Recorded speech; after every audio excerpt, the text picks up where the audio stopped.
show up. Welcome back to the Comics Aficionados live right here on Thinking Critical YouTube. We've had an interesting week. We've got San Diego Comic-Con live going on, big announcements going left and right. But I really think Dark Crisis has kind of dominated the conversation, along with Axe Judgment Day, I guess. And we've got a fantastic panel to talk about all these things. We've got a couple people returning. They skipped out last week. But first, we have the Sultan of Soup himself. Eric, how you doing? Oh, wicked pissa, as we say here in Boston. Man, you're showing off the chest hair. I like it. I wish I had the balls to do it. You got moxie, sir. It's 95 degrees in Boston Fair today. And so it's, woo-wee. Why in the fuck does your shirt have sleeves then? That's what I was wondering. I was like, It's like one of those Russian mobsters. He's got a tracksuit. There he does. There we go. hey, tracksuit. He's going down the mafia, fucking wow. He's going to go beach. kill John Wick's dog or something. You're falling out of Matt Fraction and Hawkeye book, bro. bro, Bro. broski. Well, we got Aaron Sparrow in here. Did you guys see that Dynamite is not only doing a Gargoyle series, but a Darkwing Duck series? Ooh. Yep. And is Aaron better? We need to start kidnapping people until Aaron gets hired. Well, they haven't announced a creative team. As far as I know, there isn't a creative team associated with that Darkwing Duck series. So if you want Aaron Sparrow to write more Darkwing Duck comics, which has been fantastic, go out there and let Nick Barucci and the Dynamite page at Twitter know. Go out there and let them know that you want some more Aaron Sparrow, and maybe you can get some great stories. I know we had a lot more stuff we wanted to accomplish before it kind of ended at Joe Books, but that was really exciting to see some cool stuff. Obviously, we get a lot of big announcements. San Diego Comic-Con. Who else we got here? Josh, you took like 2 weeks off. What the hell, man? Whoa. I took a week off because I had a work conference, and then somebody overscheduled last week. So, oh, that was me. yeah. But I'm back. fault? I'm here, and I've finally started like fully setting up my office. And now that I'm mostly done with construction in my house, I still need to put up some original art, but we'll get there. But for all the people who are like, does the studio even own comic books? Yes. And you can't even see my long boxes, and this is only like 20% of what I own. Whoa. Mm-hmm. Doc, how much does that compare to what you own? Is that like 4%? How many comics? that's- you got, Doc? Got that 100,000? No, I'm not that bad. I got about 15,000. Oh, sweet. Still too many. That's a lot. Negative. That doesn't include like omnibuses, absolute editions. I only have like one shelf of trades though, because I hate trades. Oh, yeah, no, trades. This is like the 20% of my trades. That's the 20% on trade. I'm a trade guy. I like having it just in a thick, hearty read. I just hate them. Is it omnibuses or omnibuy? Omnibuy. I think it's omnibuy. Okay. I think the key takeaway from what I just said though is that I like them thick and hearty. So Yes. Hey, I Giggity. was thinking about Etta Candy earlier. Me too. Medicated. Dude. Golden Age Wonder Woman. Man, Josh, you should be really excited about all these announcements in San Diego Comic-Con. We are getting 1 million new Batman-related comic books. Jesus in October. Christ. Did you see that? You know, our Batman News Discord yesterday was really interesting because it was all of us mostly trying to be positive and failing. So I'll be talking about it on Monday or Tuesday when I do the solicit video, but I was like, my goodness, other than the Batman Spawn thing, whatever. Yeah. So what's going on at Comics Elite, Drew? You guys doing all right? Yeah, we're doing great. I do know Sean's keeping Aaron Sparrow busy. He's not letting him go anytime soon with Merck Publishing. But we're getting ready for C2E2. We didn't go to San Diego because Sean is way too busy with C2E2. We have at least 10 exclusives. We're going to have Ryan Brown coming in at our booth. Ali Garza is going to be there too. It's going to be probably the second biggest show of the year for us. And cannot wait. Is Sparrow going to be there? That's the big one. That's a good question. I do not know. Do not know officially. Yesterday on Twitter, he announced that he was going to be at C2E2, but he might not be there for Merck Publishing. Maybe he's there for Dynamite. Who knows? Maybe. I don't know. I haven't been given the full word. I haven't been given the I need to find out. Wow. I'm so out of the loop. I hate this. Did Wes freeze? I think Or he is is he- frozen. I don't know. I think He had a stroke. The face there. Oh no. He had That a is the digital best stroke. Holy moly. I feel like we need to just save this image and make it the like replace Superboy on that fucking on the streams preview image and stick it with this. Speaking of which, I think Aaron Sparrow, I think he is right that Omnibuy is a new book coming from Megan Fitzmartin. Coming up soon. He said it in the chat. So I wanted to point that out. Actually, I was going to say it at the time. He stole my joke. Oh my goodness! I'm just waiting for her to convince DC to give her a rated M line so she could just have nothing but Tim Drake butt sex. I'm actually waiting for when they goodness. actually give her maybe an omnibuy of the Young Justice and maybe learn these characters, because that is something that she has not done yet. Oh, gee. I was Omnibuy curious, so I picked up that that Jack Kirby omnibus of the Fourth World stuff. It's great, but it's kind of unreadable. I mean, I want to read it in bed, and you get this heavy, thick book. I mean, it's giggity. I can't get comfy reading that. I can't bring it to the pub, because it's just way too heavy and big.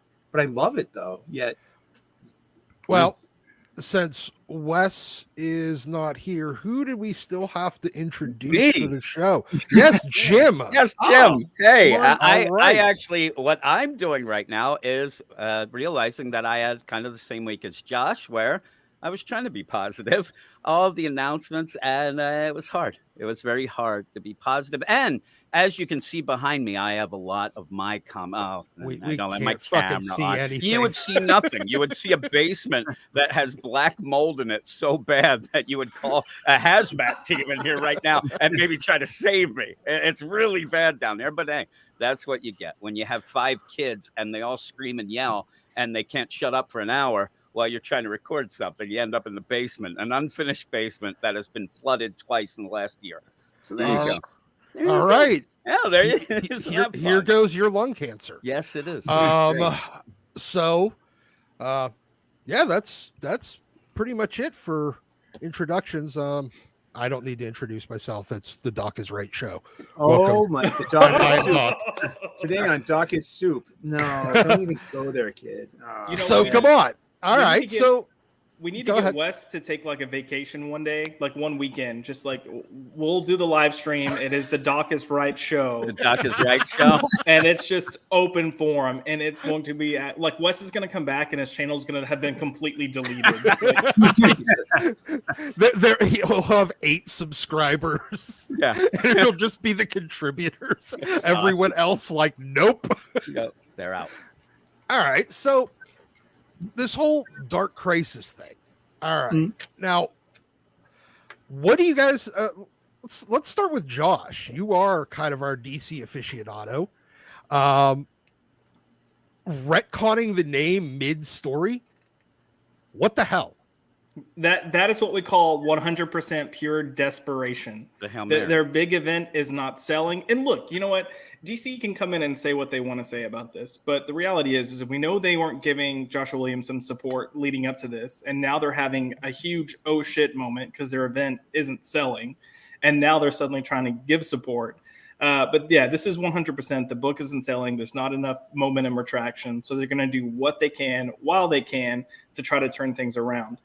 So it's being changed from Dark Crisis to Dark Crisis on Infinite Earths. They're trying to, hit their trolley to that bandwagon, I guess, whatever you want to call it, and try to get some momentum just off nostalgia. And I would even say it's almost made worse by the timing of the timing of all this and how it goes. Not even the release issue, but just the death and shortly following that. And it just comes across as bad. I don't know, man. Like I'm not shocked. I'm not surprised. This is kind of like DC's problem at the moment is they're not planning and they're not thinking things through, and it's blatantly seen here. So, well, yeah. I need to ask, how about Eric? At this point, when they did the original Crisis on Infinite Earths, it's because there was Infinite Earths. Yes. So wouldn't this be just the Crisis on 52 Earths? They're restoring the Infinite Earth stuff. I understand that. I understand that, but that would be at the end of it. There's currently only 52. Well, maybe Yeah, but perhaps people weren't Dark buying it. Crisis on Infinite Earth denotes maybe are we talking about a Dark Earth Prime? There's been Dark Earth -23, blah blah woof woof in the Death Metal series, correct?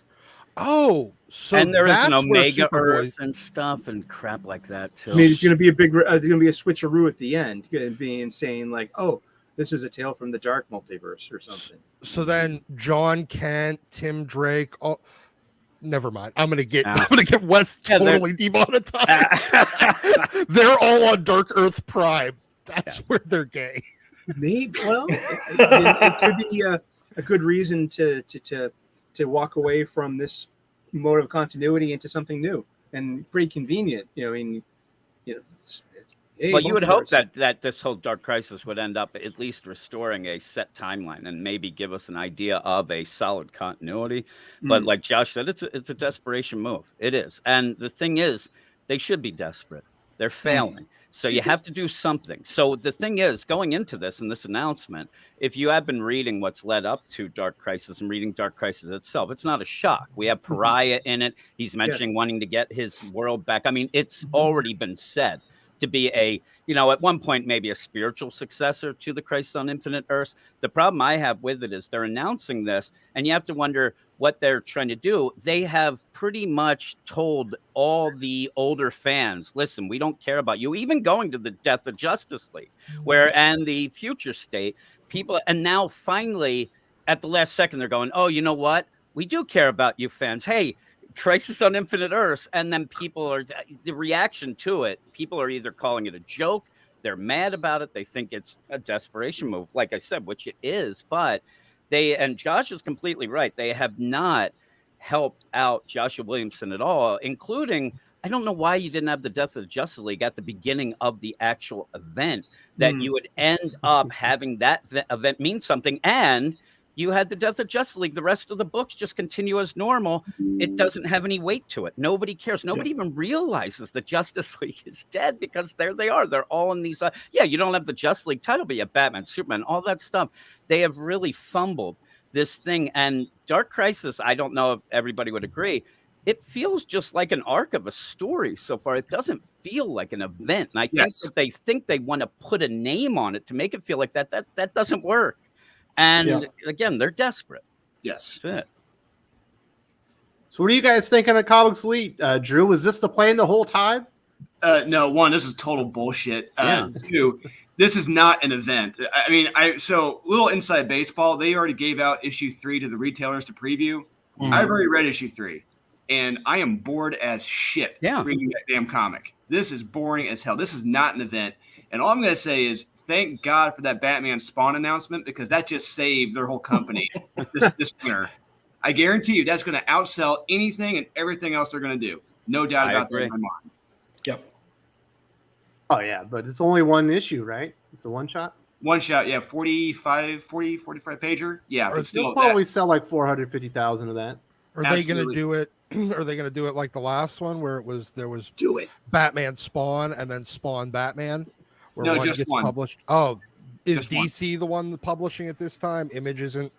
That's what it sounds like. Yeah, because because it looks like Jim Lee and all the other who's are going to be doing covers. Yep. Yeah.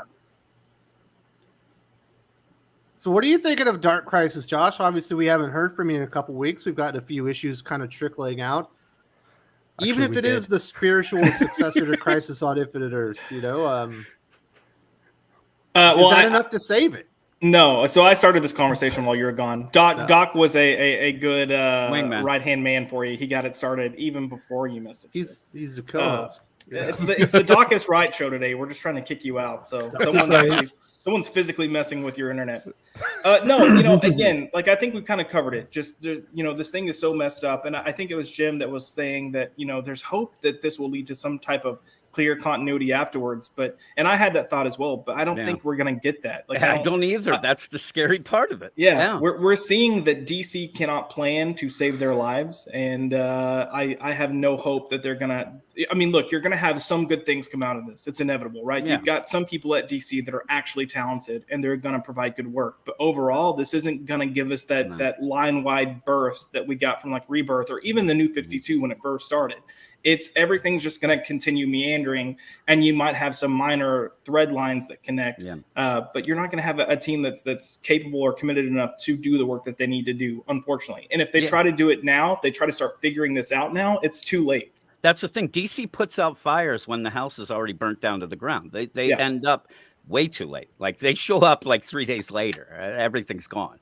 And they just don't seem to have a focus. That's what I really wanted out of this. I was going into Dark Crisis, not even thinking it's going to be the greatest story ever. It seems cobbled together with everything. But I wanted to have this idea, okay, we'll get through this. Then we're going to get to the good stuff, like a Rebirth. And it doesn't seem like that's the case now.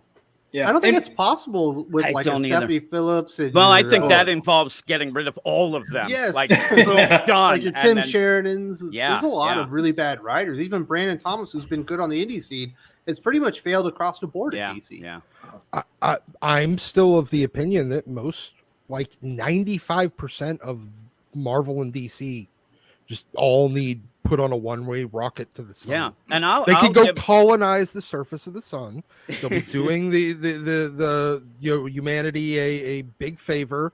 They will prove that it's possible to colonize the sun, and it'll work out well. Doc, and Doc's always right. I'll give him credit. The first time I was on the show, I had said that, you know what, DC needs to get better writers. That's what they have to start with. And Doc laughed at me and said, well, where are they? Where are these writers? And I'm telling you, I've thought about that since, and I still can't come up with what they were, except maybe Mark Waid, who's already here, and things like that. But there's just not that many great writers out there. But why does DC have to have the worst? I mean, there are some bad writers that don't even seem to understand comic books in general. Well, and they don't understand.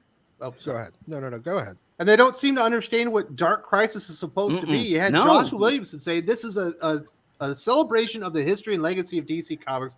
This week we get Dark Crisis Young Justice number 2, Jim. And she basically took an enormous dump on all those characters, the history. She took a shit on the fans. I couldn't believe how much hate was coming out of that comic book. It was so hateful. And just go back to last week with Tom King's one shot, where Joshua Williamson said on a panel, I just asked Tom, please write something happy and fun. And he gave me that. And he kind of laughed about it. But then Tom King said, well, in my mind, Superman having nice dreams of a perfect world is fascist. I don't even understand that comment. And then said, he likes a messy world. No, this is a dream world. We get, please. And then Megan Fitzmartin this week takes a shit on the Young Justice team and the fans. I mean, she basically writes a comic book that says, hey, everybody, you love that Young Justice. Raise your hands. Everybody's raising. You're all pieces of shit, because that book back in the day was hateful and it was toxic. Yeah, it was of its time, but please. And I said to you before we recorded, I understand she's trying to say that the characters have grown, even if DC hasn't let them, but she's doing it in a way of just giving the middle finger to any Young Justice fan. And this is, like you said, this is supposed to be a celebration. And you just get misery. Yeah. You know what's the most interesting part of all this? I'm pretty sure, even though Garth Ennis despises superheroes, he still writes them better than these people. Like, he despises superheroes, and he's still a better superhero writer than the ostensibly actual superhero writers. And that's the weird play, because he hates superheroes but writes them well. These other writers nowadays, it seems like they don't even want to attempt it because they're embarrassed. You end up, they're upset about it. They want to change the game or whatever. And they watch everything is burning down around them. And in a time where you should be celebrating things. And the what's it called? Blueprint is there. Mark Waid, there he is. Look at that book. They're celebrating the characters. You're doing that. Everybody else wants to crap on him. And I just don't get it. I don't get it. So, Josh, as somebody that's read some Young Justice, what did you think of Dark Crisis, Young Justice? Did you think, were you as offended as I was? Yeah, I mean, yeah, and it's this weird thing. Like, so I had a conversation with Joe Corallo on Tuesday night, and it's this weird thing that we've almost become like apathetic to what writers are doing right now, because in our opinion, they've been messing up characters for a few years now, that it's kind of become the expectation. So we both found it interesting that when we read this, we both got really upset and really angry. And what even started the conversation was Joe sent a message that just said, "Have you read Dark Crisis Young Justice #2? I'm literally pissed off. I am so mad." And, then we started talking. But it's just, it's bad when you become so apathetic because you're used to people and you just expect people to mess things up. And you get something that's done so egregiously that it actually makes you mad again. And I'm saying this just so people can hopefully understand the scale. Like, I know, come on here and, you can say we bitch or we discuss whatever you want to, whatever verbiage you want to use, like, what we feel are opportunities or shortcomings with books, but that's just us being critical, wanting to see the industry get better. But then you reach a point that is the level of this comic book, and it's just so terribly bad. And I think what writers and even publishers, and especially the freaking editors, need to understand is, your brand is not permanent. Your brand is not, there's not a impenetrable wall there. If you have someone come in and do this, you can destroy your brand to a degree that it can never come back, or it can take 10, 15, 20 years to be able to come back. But, DC's kind of shot themselves in the foot with this, and they've destroyed characters. They're turning readers off. What they did in-house in terms of pushing their good writers out, they're pushing their loyal fans out. And you need that loyal fan, that week-to-week sales generator, and they're not going to be there. They're going to leave because you've said, "Hey, fuck you, you don't matter." Man. Agreed. I feel like any editor should have stopped Megan Fitzmartin Patrick Johnson, whatever the fuck her name is, from simultaneously undercutting, writing this book in that is completely undercutting the entire marketing message of Dark Crisis on Infinite Earths. Like, it completely undercuts it while trading on that. How the fuck can you simultaneously manage that and not recognize it? How, removed from your own activities and your own thought process do you have to be to not recognize that? I'm legitimately curious, and I'm surprised. I mean, I shouldn't be. I expected Ben Abernathy to be more competent than that. And that book has a lot of problems, and even the continuity. And, I would ask Josh if he thought the same way, because even at one point, just in the particulars where Impulse goes up to Wally and says, I want Barry, I don't need you. But yet Impulse and Wally are real tight, and it does not make sense. Then at one point, Arrowette, I quit the team because of the toxic boys. No, that was not the case. Like, she is retroactively make it now again. You can play it off as this is in this Dark Crisis dream world, but having a writer there who now it looks like is really ingrained in these characters, especially Tim Drake. You can't have somebody who just doesn't know these characters. They don't even feel like they're even friends, let alone a team. They just seem there together, almost like they're thrown in together. You have it just is overall, even without it being offensive to the fans and, the things that Batman says and all that stuff, it just isn't a good story. And I'll go and I'll tell you, the whole Tim Drake being bi story in Urban Legends, where people went nuts about it, that story, take out all that story sucked. That was a horrible story. It was not a well-made story. It didn't have a great progression and just ended without really the story ending. It was just, hey, I think it's the first comic book she ever wrote in her life. It was awesome. She's done some work on Supernatural before. It was like when Supernatural absolutely sucked and no one was watching it anymore. It was overwritten at points, and then you end up where the actual villains and it just fell apart. It fell apart completely. And this is what I see this doing now, because it's just little things. Oh, I have this idea and I'll jam it in there. At one point in the comic, they go into a room and say, hey, look at all these trophies in the Flash family.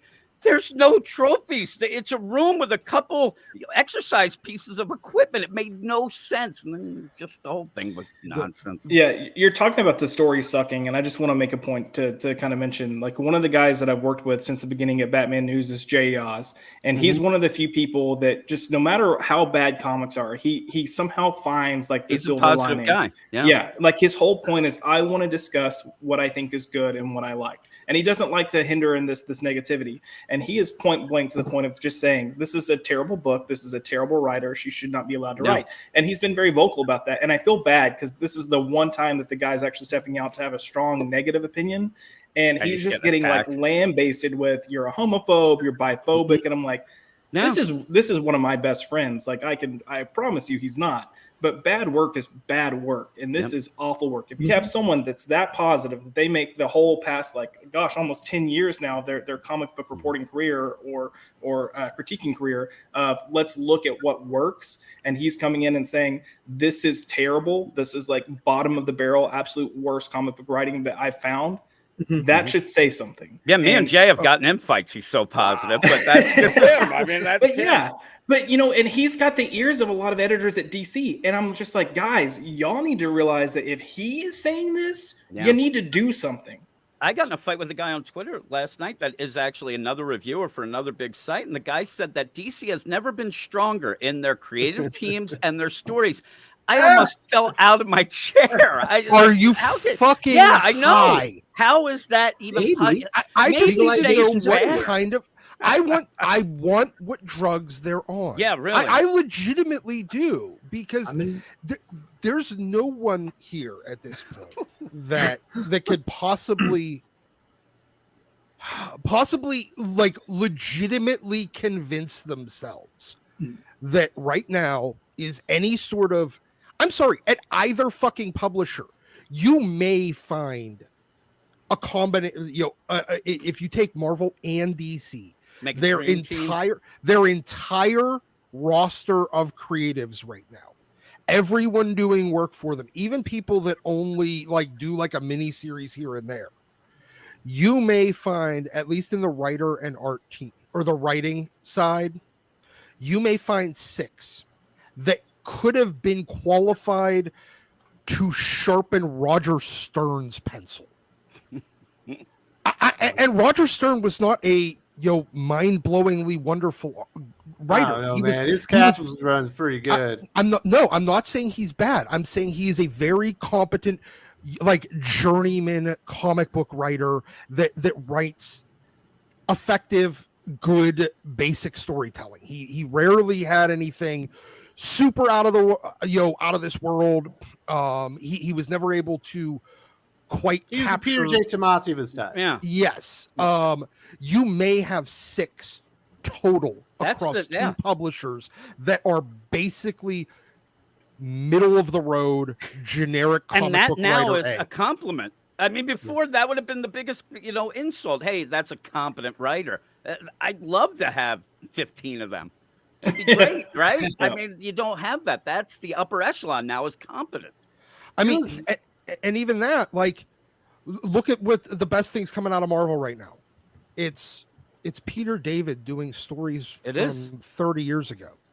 DC, you got. Even the Batman Superman World's Finest is from like 93 or something. Yes, exactly. First, it's set like 30 years ago.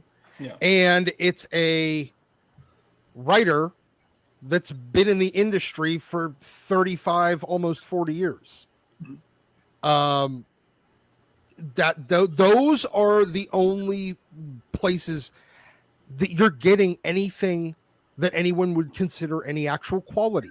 Every single one, except for even Donny Cates right now, he's fucking boring. Yeah, he is. What he's doing on Thor and Venom is fucking bland.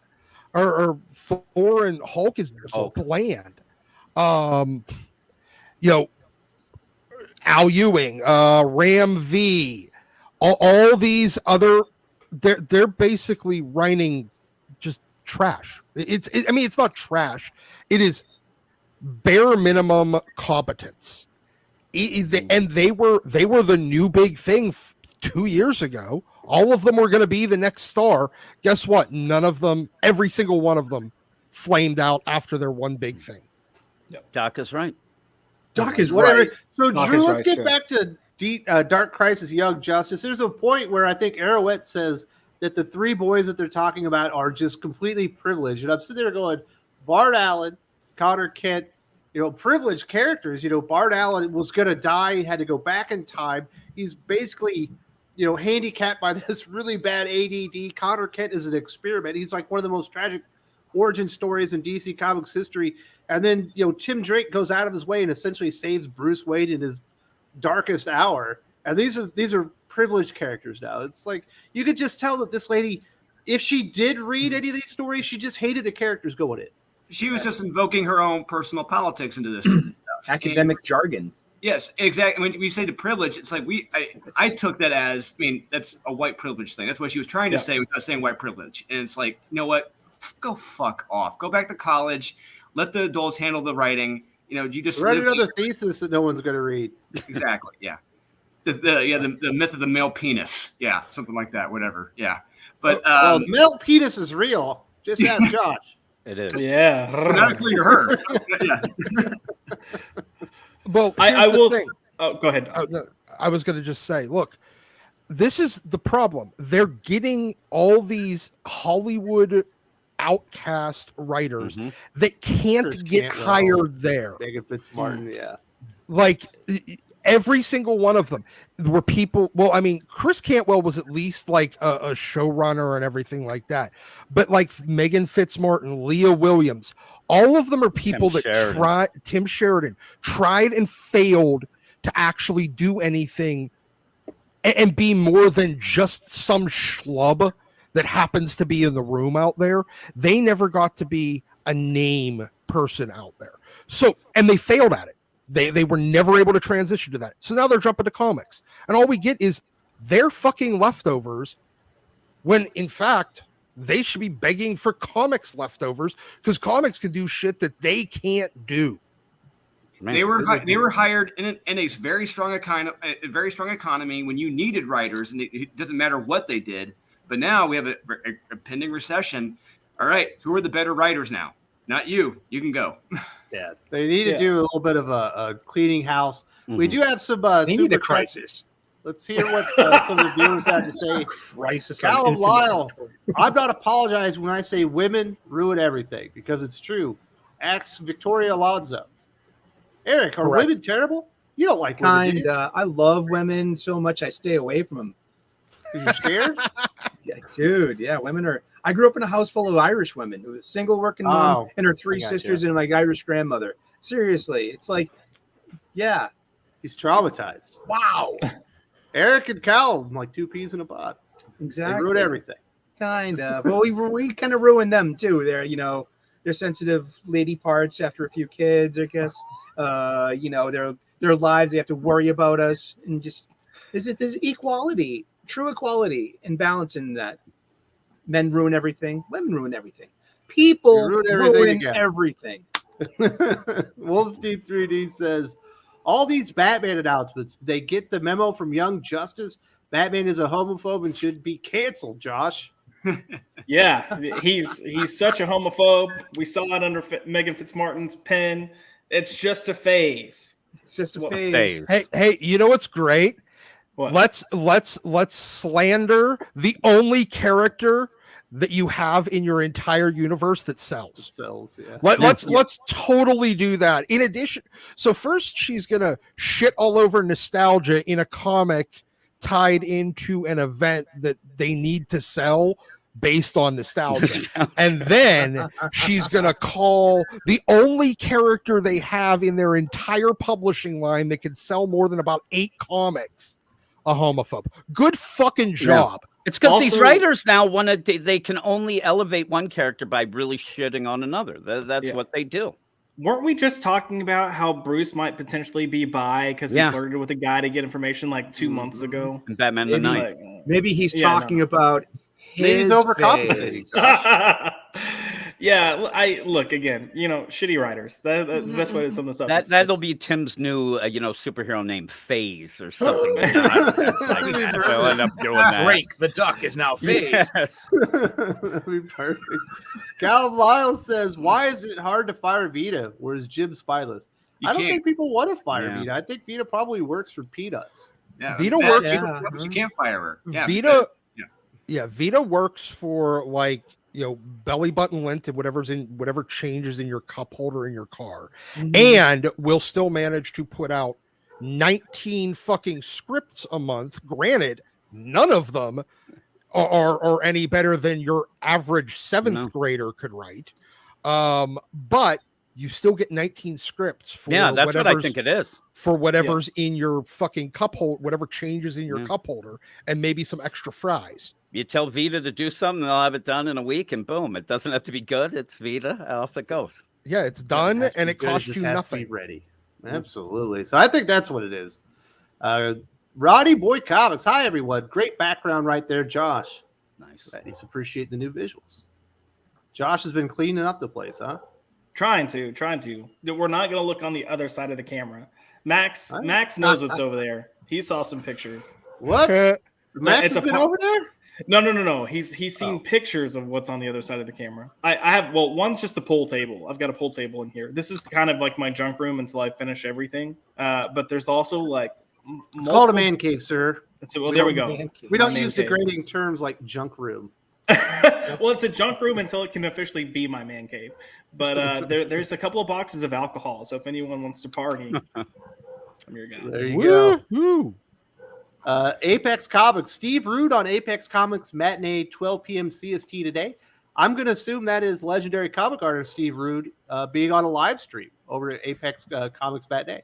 Definitely go check that out and support that. That sounds pretty good. That should be coming on about 30 minutes after we're done. So if you need some more comic book content, definitely go check that out. And thank you very much for supporting the channel, sir. It is either legendary comic book Steve Rude or a guy that cosplays Rick Rude. Rick Rude would be awesome. Steve. It'd be the best. Steve Rude going to come on. Is going to be. I want all you fat, Texas sweat hogs to shut your mouth while I just the lipstick there on the groins, and then the tights, the airbrush tights. Yeah. Can we have Megan Fitzmartin watch a couple of Rick Rude wrestling matches and then do a comic? Just make it afterwards. Force her to watch nothing but like straight up a Clockwork Orange her with nothing but Rick Rude promos. Rick Rude, it'd be the best. Making out with Jake the Snake Roberts' wife. That was a good feud. And having her face painted airbrushed onto his tights, right on the groin. It wasn't even on the back; it was the front. Yeah, where his dog is. More disrespectful. That was when wrestling was great. Callum Lyle says, "Do you ever feel like Garth Ennis or Stade from, I'm assuming, My Hero Academia?" What? I have no idea what that means. Ever feel like Garth Ennis? I suffer from being Irish. I sometimes feel like Garth Ennis because I fucking hate superheroes these days. Yeah, I like it, and sometimes I have to sound out my voice bubbles. And I would really, really, really like to see a story where just some random dude manages to slaughter all the spider people. Yeah, and Stain from My Hero is a character, a guy who goes and pretty much just takes down nonsense heroes that are, not doing what they should be doing. So yeah. Some Punisher for second-rate heroes. That's what we need. I love Hitman. Tommy Monahan was great because that happened all in DC continuity at the time as well. I mean, Kyle Rayner got molested by Bueno Excellente. That happened in canon. Well, don't tell Megan Fitzmartin she'll get a hair with the character and start writing weird stories about him. He needs a trauma story. He didn't find his woman in a fridge or whatever, refrigerator. He found poor Kyle. Wow. Yeah. Cal Lyle, are the artists happy? I'm sure if they're getting paid, they're happy as long as they're getting their rate, right? Yeah. Yeah. Although I bet drawing talking heads is probably boring as shit. Very boring, yes. Drawing action scenes. You see Dan Mora doing the work of his life in Batman Superman World's Finest because every single page is action. Yeah, and even an artist that has to sit there and have the writer describe the scene ad nauseum and then just has to put a background image to them actually describing it is awful. I just remember Nicholas Draper Ivy going out there and saying, "I'm so tired of illustrating talking heads and Vita Alley coming back and apologizing." Yeah. Because he was illustrating her Static Shock comic. Now is this like, does the big two they only ship out like overseas for their like superhero art now? Like, are there many domestic? Well, yeah, I mean, a lot of places the cost of living is much cheaper, specifically in Asia and in South America. So a lot of the artists nowadays are from those areas. So a lot cheaper. Paul Ebb says, "Love the channel, Wes. Keep up the good work." Well, thank you very much. I love you, Paul Ebb. And you keep up the good work, and I hope you keep enjoying the content. Got a lot of good stuff. I'm going to talk about all the cool stuff that was announced at San Diego Comic-Con tomorrow. So we're going to have another positive video along with the best of the week before Doc and I crap all over the X-Men for 30 minutes. and that's what we fucking do. Well, that's what they forced us to do, Doc. It's not what we wanted. I know. We don't want to. Stop giving us bad comics. Yes. Yeah, stop hiring Titty Howard. That's the big key. Wolfsteed 3D, if you check Comic-Con, the big two have lost 50% of their readers the past 20 years. Divisive books like Young Justice 2 are what drive people away. People active. Yeah. I would believe it, Jim. I'm surprised it's not more than 50%, to be honest. Yeah, I am too. And away. Hey, remember though, in the last 20 years, think about when 20 years ago was. That was 5 years after that was at the recovery from the 90s crash. So we've actually, if we go 30 years ago, they've lost probably 75%. Probably. Oh yeah, I mean, if not 80%. The thing that gets you angry though is in the hundreds of thousands for everything. Every step of the way, they don't care. It seems they actually seem proud sometimes to be losing older readers, but then when they get desperate, that's when they try to, like this Crisis on Infinite Earths with the Dark Crisis. They start begging them to come back, and eventually they don't. In fairness, this is a larger discussion than just nostalgia bait here. Yeah. Comics in general, they've been open about the fact that they're courting a new readership, and they think their old readership is terrible and horrible people and should die in a fire or something. I don't know. I don't really care. But their entire sales model for the past 15 years has been based on sell the exact same overpriced comic in more limited to a collector audience, which is not the audience that they've been courting. The audience that they're courting is a disposable entertainment, digital, instant gratification audience, not a keep it and look at it on your shelf audience. But their entire sales model is one thing, while their entire line is something else. And it's the exact same here. Their entire sales model for this Dark Crisis is nostalgia bait, while their entire content is fuck you. Yeah. You're too old. And they don't even have the younger readers coming in. New readers are not really coming as well. So you're really having a black hole there of void. You do. You are guaranteed only one possible outcome from this, and which is bankruptcy. Failure. Yeah. It's the only possible outcome. You're I don't think many people mind it, Doc. Well, there are some people that are capitalizing on this. As Nerdy Girl Creates says, they wonder why alternatives like the Rippaverse, manga, and indie comics are blowing up in sales. Well, at least somebody's getting something out of it, Doc. Eric sure, I guess. $3 million so far. I mean, dope for Eric. I'm happy. But they're never going to change. They're just going to let more people be successful while they wither away to irrelevance. Yep. I think Doc left. He just left in the middle of the conversation. Had enough. Yeah, it's time for a cigarette. Yeah, he needed a cigarette after that. Yeah, I checked out of say Marvel Comics because I'm of the camp that I don't want to give money to people that hate me. I've been blocked by so many Marvel creators for being adjacent to the wrong side of history. I mean, I don't want. Did you have the picture of you with the chest hair? That's what we got to ask. Exactly, huh? That's what it might have been. It might have been the chest hair. I might go block him now.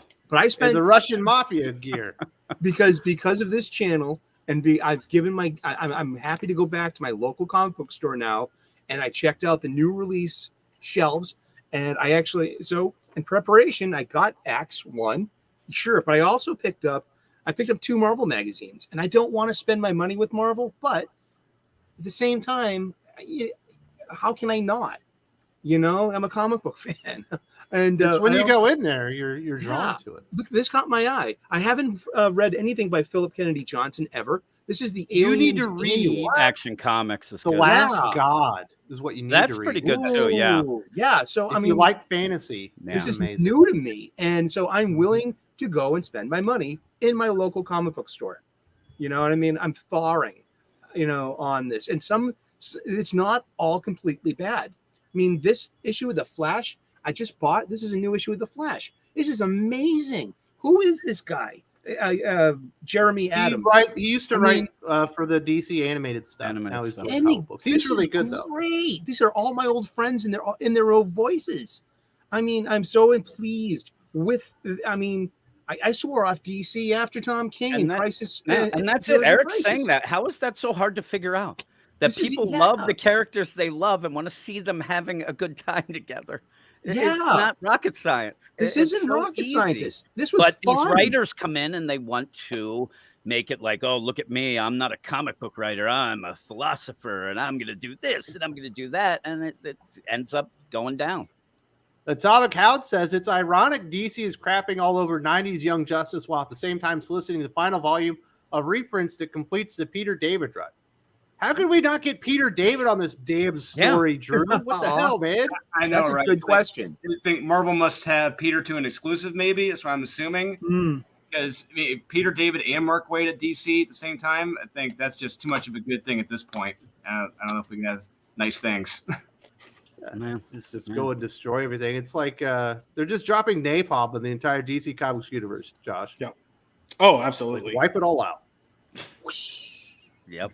It's weird. The good thing is we still got 80 years of comic books that I haven't read. Yeah.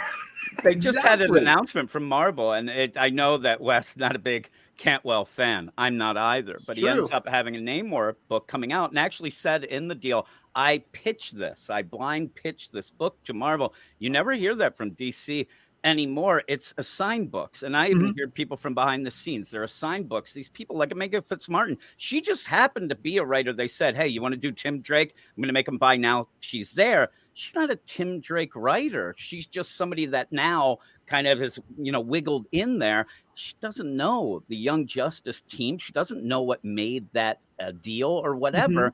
And I think the idea of having the Peter David run coming out in trade and I don't think DC realizes. I think that these editors are like, oh no, this is the greatest. We're actually showing them grow up and realize these things. No, it's crapping on it. But she realized that there were white men on that team. It's problematic. I mean, she went, if she read the old Young Justice, boy, the skewed view that she went into that book reading, I don't know how she got what she got out of that into what you go with these toxic 3 boys that we have to follow all the time. They're not anything. I mean, at one point, Connor, it made Arrowette not kill somebody, a huge deal, and now toxic, and it's just ridiculous. Common Sense says, I really don't like Dark Crisis Young Justice. I can't believe Megan Fitzmartin wrote Justice Society movie with Jeremy Adams. How could he tolerate it? Same Jeremy Adams as this Flash? Yeah. Okay. How could he tolerate her, Josh? Is she a nice person behind the scenes? I've heard she's all right. So what I've heard from people that know her behind the scenes is that she's extremely pleasant. She's a very just a ball of energy that's positive. All this kind of lines up in a way. But no, I'm just hearing that she's great, easy to work with, and a lot of fun. And that's what I'm hearing. But great, easy to work with, and a lot of fun does not relate to a good writer. I mean, you can be one and not the other. Did she write for? I'd have to go look at the credits. She co-wrote the movie with Jeremy Adams. They got co-writing credits. Yeah, I mean, look, there's a good chance that she was just working there from a producer standpoint, because that's her credits with Supernatural. She was associate producer, and then she probably pitched ideas. And if you have a writer that's a quality writer that is good and fair, if someone pitches them an idea, they're going to give you credit. They're going to give you some writing credit. So that may have been the case. I don't know, but she's definitely not a good writer. So.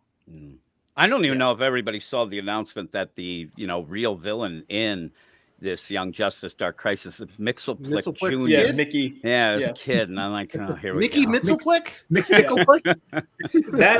That solicitation will make you angry as well. Yeah, it will. Also, though, but one thing that I did love about that Dark Crisis Young Justice was Big Baby Boomerang at the end. That made me laugh, at least. He looked ridiculous. The art wasn't the problem. No. It was really the story. It was so bad. Cal Miles says, Jim, I had the same argument with someone who said comics don't need action and fights, who was defending Trial of the Amazons and Jim Lee's leadership. Oh, I see this all the time. People just, they end up just attacking me because I end up like, oh, that wasn't that great. Oh, no, it's the greatest. And you don't understand, comics are supposed to be this, elevated medium, and we like the talking. And I'm like, really? That's great, because you nailed it right there. I mean, the creators themselves, they think that or it appears to me that they think that they're writing high art. No, here's the thing. If they could write novels, they would. They'd be right off going and writing them this Chase, minute, right? I mean, they're not like this is or David Simon. This isn't Sopranos of The Wire. I mean, you're writing adventure stories. You have to write for the medium that you're creating. Yeah, I had somebody tell me this week that Jeff Johns was awful because he only wrote comic book stories. What the hell does that mean? Like, what are you talking about? Oh, he didn't elevate this, or he only added. Try to give you an aneurysm. I'm like, he did so much for the Green Lantern stuff, and in comic books, he does elevate, but in a way that you have fun, end up going. Not it just celebrates the character. He doesn't tear things down and build them in his own image. Yeah, Wally West with Howard Porter. That stuff's amazing. Even the stuff with Ethan, like the Iron Heights stuff. Oh, that was the new Rogues, like Double Down and Tar Pit. They were grotesque and great Rogues for a Flash. Yeah, and that's all Jeff Johns. I don't get it. I mean, I'm telling you, each week I have people tell me that comics and DC comics have never been better. That it's golden age. I'm like, I hate to see, when it really goes bad. Nah, it's never been worse, no doubt. It's Common so Sense bad. says, privileged characters, we should talk about privileged writers. They're given everything to them, and no one can say no to them. Should I say their names? Absolutely. We've got an entire, era of privileged writers here, Drew, and they can just go in and do anything carte blanche and destroy other people's works. And there's no repercussions. You can fail over and over and over at Marvel and DC Comics, and you will continuously get more work destroying other people's stuff. That is 100% true. And we're reading every single new comic each week, and it is shocking every week that their feet aren't held to the fire. They're not held responsible for any of their actions. No. It's really just and you fail upward. Failing upward. It's the benefits of what was a strong economy. You could bring on these people. It didn't matter how good they were, how talented they were. You just needed more content. But now with, economy retracting, it's like, all right, who's next up? They've got to start cutting this fat. I mean, that's all they are. They're fat. Man. I agree. Cal Miles says, to retcon gay Tim Drake, make it a Bizarro. Oh my goodness! I have an opinion about this. Okay, literally, there have been at least 3 different Tim Drakes since Infinite Crisis. Every Tim Drake since then is a different iteration of the character, and so yes, there is latitude to have a young person grow up again and to have a different story each time. So you want Jeff Johns, the 3 Tim Drakes? Yes, that would be great. You got original Robin from Chuck Dixon. You got Drake, and then you got the Bicurious, and they team up. Bicurious Drake. Yeah, why not? That's the plan. Yeah, why not? I mean, but seriously, I can only fall for it's not my Tim Drake so much, because that's a different Tim Drake since Flashpoint, and now since Death Metal. That's a different. Aren't we in a new Tim, iteration of all the characters again? So I mean, yeah, why not? Alan Z. And again, in that Dark Crisis with Megan Fitzmartin, you can look at it in a way when Batman says it's just a phase. You could think that she was saying that as like a meta commentary on comics and how Tim Drake and every character changes, whatnot. But she doesn't understand you can't have that in there because it just looks awful, and you're really making Batman look awful, even if it is a older like not older, but yeah, back in time Batman in a dream world or whatever. But I just don't get her deal and how this is, almost like she just keeps wanting to twist the knife into people about it. And this ends up leading into that Robin book that's going to be coming out now when that fails, because I'm not even saying anything about she's not a great writer. If, when, whatever that fails, do they stop that? And then it's weird because you can't, and yet I don't get it. I don't get what she's trying to do and trying to really, trigger everybody. I see it as this. I think it's a setup for a payoff. The payoff is going to be Bruce's learning moment. Bruce has already accepted it in the regular continuity. So, I mean, he already had a nice moment with Tim. It's just the idea where that thing was just to get people to, oh my God, Batman said what? And go in there. And that's, again, that's a problem. There's a lot of problems in that book besides that. We got Kenneth Dowling here. Hello, fellas. I literally just woke up this morning and had an insane dream with you guys in it. It was crazy. I guess that's what they say is true. You should not eat late at night. Let's party. So hopefully this dream was about us robbing a bank. That's what I hope it was about, because I want to be the safe cracker. Josh is the getaway driver. I think Kenneth Dowling is the gunman. He's the one that's got the weapons. Eric is the shady Russian muscle guy that we hired off the street, and we don't know if we can trust him, right? You can trust my Jim is the man. He's the money guy that came up with the plan. Right? We're in big trouble then. I have nothing.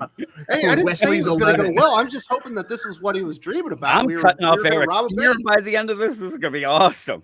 I think Kenneth Dowling is the tech guy. Yes. You know what I'm saying? He's got his laptop. He's got 2 laptops and a tablet, and he's breaking through security and stuff like that. We just need to find jobs for Doc and Drew. Drew, what would you do if we were robbing a bank with Kenneth Dowling? I would be the male distraction to the females. You'd be like a male stripper on the outside to keep people from coming near the door.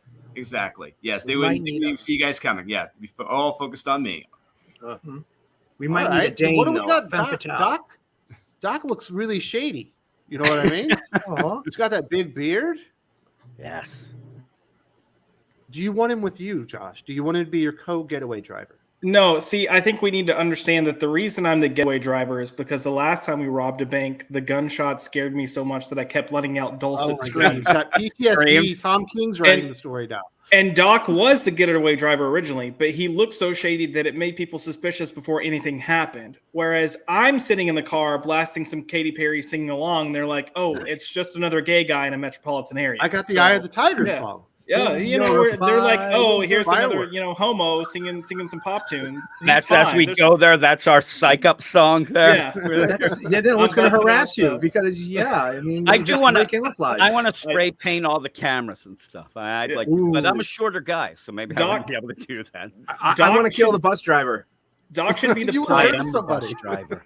Doc should be the plant. He's the guy that's already in there dressed as a civilian, kind of like he's getting alone. He's the drug addict that brought us the thing. He's like, this bank is vulnerable. You give me 10% to take it, I'll tell you everything you need to know. He's the informant that went in before everyone to let everyone know what's going on and who to hit. Like, this teller looks like a softie, go to her.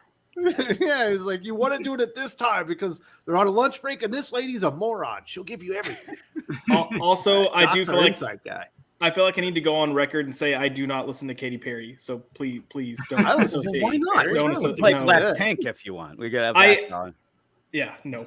Pink is only a good artist when that Carrie Hart guy broke up with her.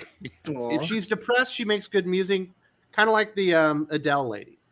If a dude didn't break up with her, she can't make good music. Like Taylor Swift. But I think most of her stuff is made up. They don't feel all that real. They should have those 3 ladies writing comic books. They should. Taylor Swift's X-Men. Yeah. Come on, think about it. All right. Well, hopefully Kenneth Dowling's dream about hanging out with the Comics Aficionados was as great as our story. Maybe we'll finish that out another time. Stephen Caldwell says, is mental illness a requirement to be a comic writer? Ooh. I'm glad Doc's not here because he would definitely go on a diatribe about this one. Maybe narcissism is nowadays. I think narcissism, there's definitely a touch of narcissism on a lot of comic book writers. Well, Go ahead. To approach that, like honestly, I think that the emphasis is on trauma in our characters, and it's not about resilience, and it's more about the world accepting you in your damaged state. So to have this, I think that's encouraged more than what is required, which would be resilience. And these superhero stories are supposed to have been stories of resilience, such as look at Batman. That's a perseverance, that's motivation, and that's, overcoming your difficulties, not identifying and relying upon your trauma.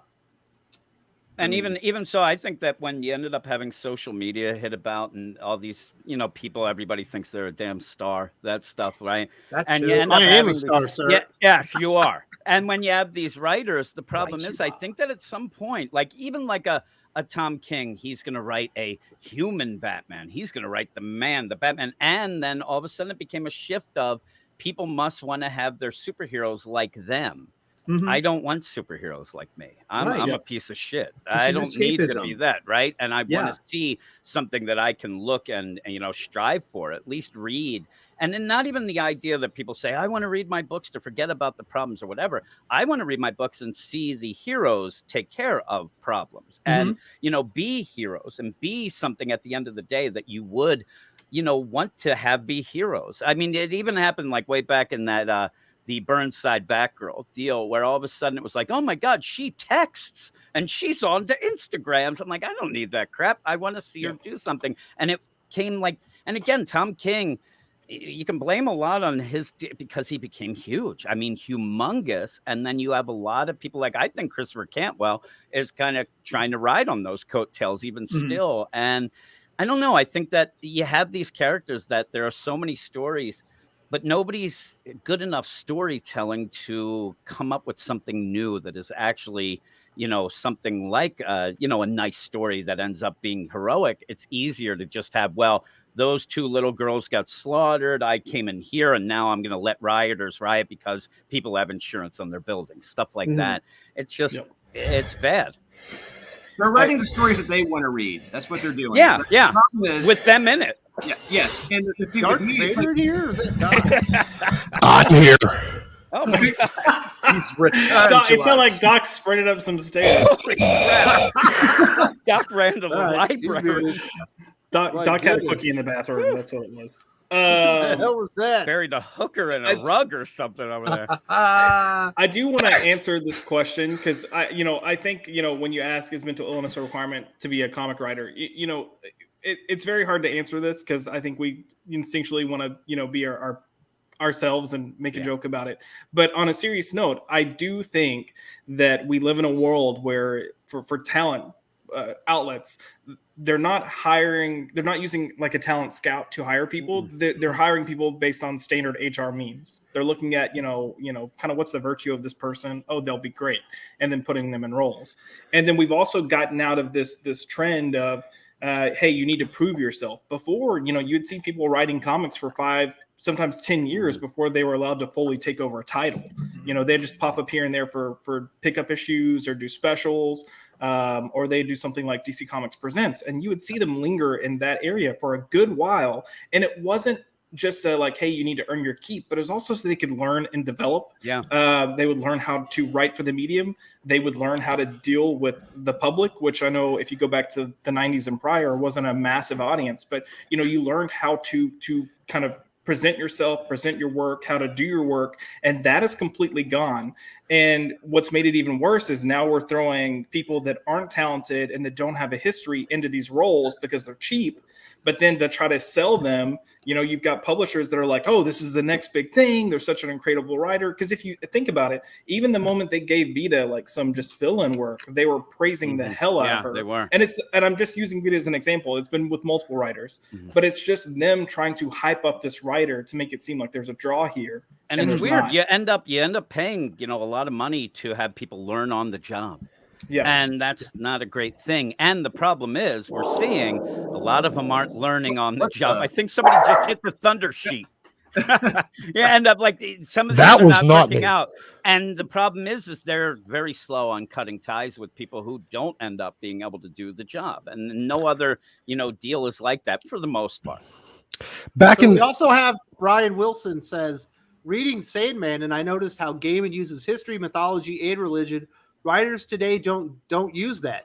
At most, you get pop culture references. Writers today lack the knowledge and skills of the past. That's very true, Doc. If you go back to old school comics, there's a lot of traditional stories. They're obviously incorporating them into comics, but writers today really don't seem to know anything as far as classic storytelling tropes. Well, no, they don't, because remember, everything that happened before today is racist, bigoted, and homophobic, and transphobic, and everything like that. And adjacent. Yes, or adjacent to those things. So, as a result, classic literature, mythology, religion, all of those are viewed as bad. I mean, under kind of a postmodern thinking, anything before the postmodern is a problem and not something that you should seek to emulate, not something you should seek to learn from. It's the oppressor of history, and it should be something that you should steer as far away from as possible. That's the way that they view it, and as a result, you end up with a bunch of uneducated, foolish idiots that think that they're the first people that have ever had any of these That's thoughts. what they do. Right. And as a result, you end up with people that don't even know how to think, because that's something that history taught us. Philosophy, history, religion taught us how to think, but that's all old stuff. You can't do that. Yeah, and they don't even have the faith in that a reader can read some things and actually come up with their own opinion, even if it is against what they're reading, and still enjoy what it is. And they are pretty much just, everything in the past that's toxic, and going with that idea of the time. It'd be like, being a musician and saying, I discount the Beatles because they were in the 60s. And boy, that was a crazy time. And yeah, you can't do that. You need to, the whole idea of learning from the past and all that. So yeah, it's tough. Well, and you end up with people that honestly believe, they can't run the risk of telling a story that you might come to the wrong, in their mind, wrong exactly lesson from.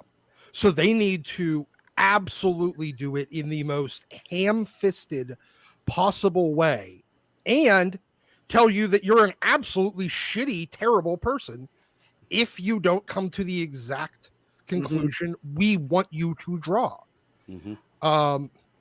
Nuance is completely fucking foreign to these people. Yep. Right. Yeah. Because they need to destroy the traditional storytelling structure and replace it with what they think is better. And like we all know, this traditional story structure, this hero's journey, it works for everyone and everything. And people are used to it. It's comfortable. And the postmodern thing is literally to invade spaces and subvert. So this is, that's Doc nailed that when he mentioned postmodernity. Right on. Yeah. Doc is right. Doc is always right. No, look, this is the problem with most new writers. They just are generally uneducated in the way of the world. Remember, this is also a group of writers that believes that you can't write things that you are not yourself. Well, someone sold them in that notion. And that's an academic notion. I get that. It's a storytelling notion. They're literally not comic book people writing comic book stories for comic book fans. They're academic people coming out of colleges, and they can't deviate from their tribe. But you're missing my point here. That's just like step one of it. Step two is that if you can't write things that you are not, And you also believe that learning and appreciating and trying to bring in some other cultures or cultural appropriation and all those other things, then that it's basically them putting themselves giant emotional roadblocks up against learning. Yeah. Learning new things that they didn't already know. Yeah. So they're not going to go, well, I'm not a 5th century Greek, so why should I read this 5th century Greek philosopher?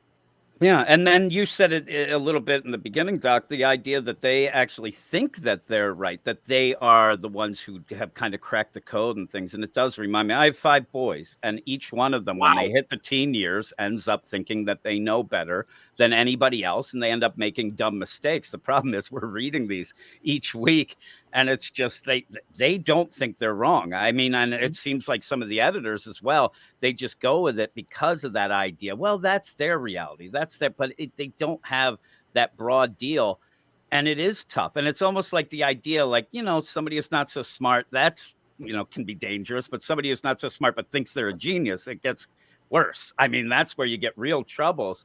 And that's what it kind of seems like some of these writers are in that mode of, they don't even think that they're failing. They think that they're doing great. It's us that are failing because we don't get it or we aren't down with it. And what's wrong with them? Yeah. And I don't get you would think that somebody, you know, at these companies would just come out and say, hey, everybody, this all sucks. I mean, come on, let's do something good. And we do have books, and that's the you know, the big thing of it that's kind of sad is there are some books from the big 2 that are good. It's just they are being drowned out by these really awful books and decisions that you end up where people just want to hate on the big 2 just to hate on them, and we'll never read. I don't want to hate the big 2. I want to buy comic books every week again. I want to, you know, that's what I want. I want to enjoy these stories and get lost in them. Even this stupid story beat in Dark Crisis #2.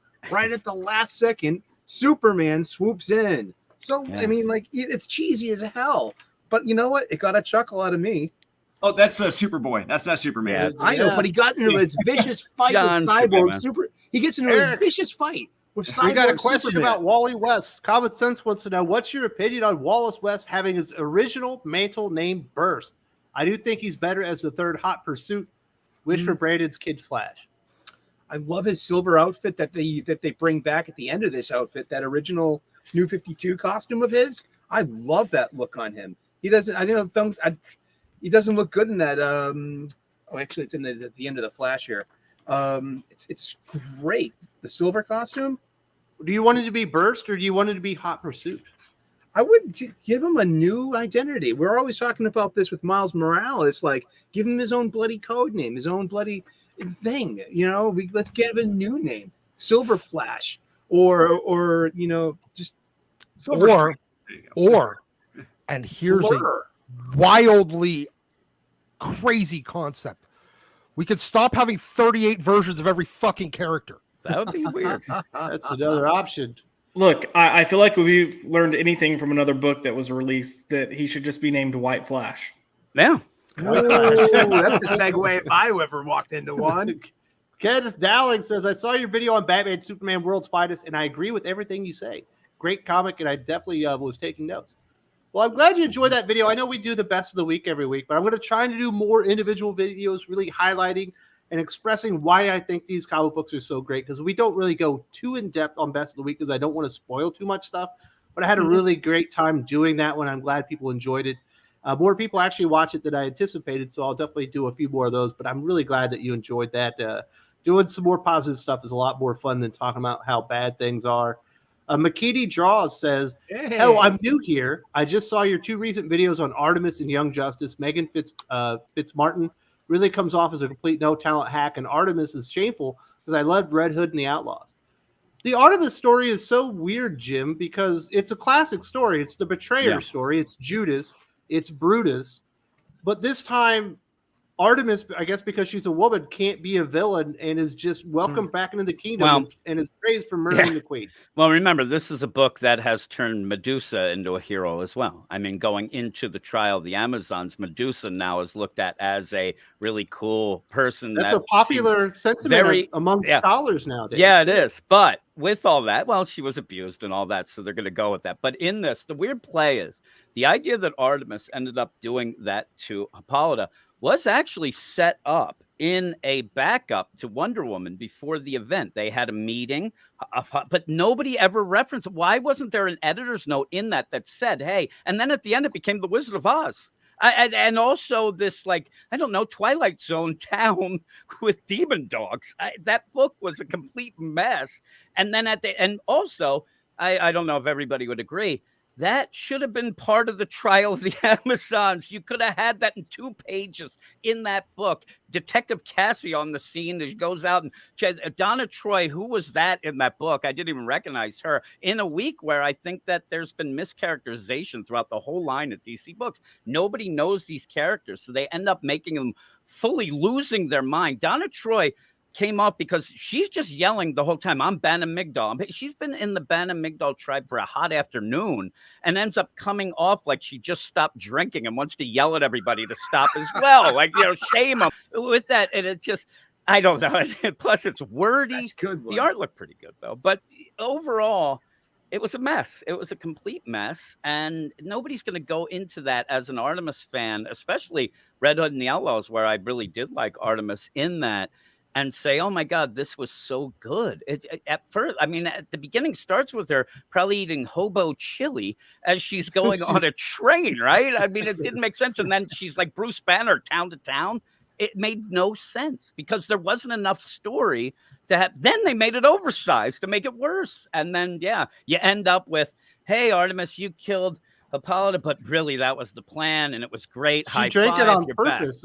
Yeah, you're not a bad guy. And it's like, well, are we celebrating the Romans that crucified Jesus, even though that he knew he was going to be crucified? Yeah, exactly. And they're then still supposed to be the bad guy. Yeah, they're the bad. There has to be bad guys in superhero comics. That just is what it is. Then you even get the deal of, oh, you left the Banner Migdal before it's our rule to not. Oh, come on back. Hold on, though. Here's the thing: you have an entire industry made up of moral relativists. Yeah. Yes. And you can't have the superhero genre by its nature. Yes, there is some gray area, but it is mostly an objectivist. It believes in an objective right and wrong. Mm-hmm. And you can't have a bunch of moral relativists writing it and expect it to succeed. Yeah. Well, you just had Eric July get trashed for saying that they're absolute truths in the world. Yeah, I know. Look, you're just lecturing people if you say they're absolute truths, because I might not disagree that murdering people is bad. It's like, and even like you have these villains in like Batman's Rogues Gallery, and now people are suddenly coming up like they had the first light bulb above their head about the idea of mental illness, and you shouldn't treat these villains. And I have degrees in psychology. Mm-hmm. I don't use them, but I have them. And so with that, though, it's a comic book world. The idea of having, say, a Joker, and you want to, he fell in a vat of, Clayface is a walking thing of clay. This isn't the same thing. It just, everybody wants to not hurt. It doesn't go well with the thing. And most of these writers don't want to write superhero comics. They want to write slice of life stuff where everybody learns a lesson at the end. And it's like after school special every week. A bad one at that. Yeah. I was about to say, they're not even effective at doing that. Don't read the after school special from fucking from Image Comics this week. Remember though, hey, look, Marvel is owned by Disney, which owns ABC. Can't they do like one of those fucking the more you learn things? Transfer their entire Marvel.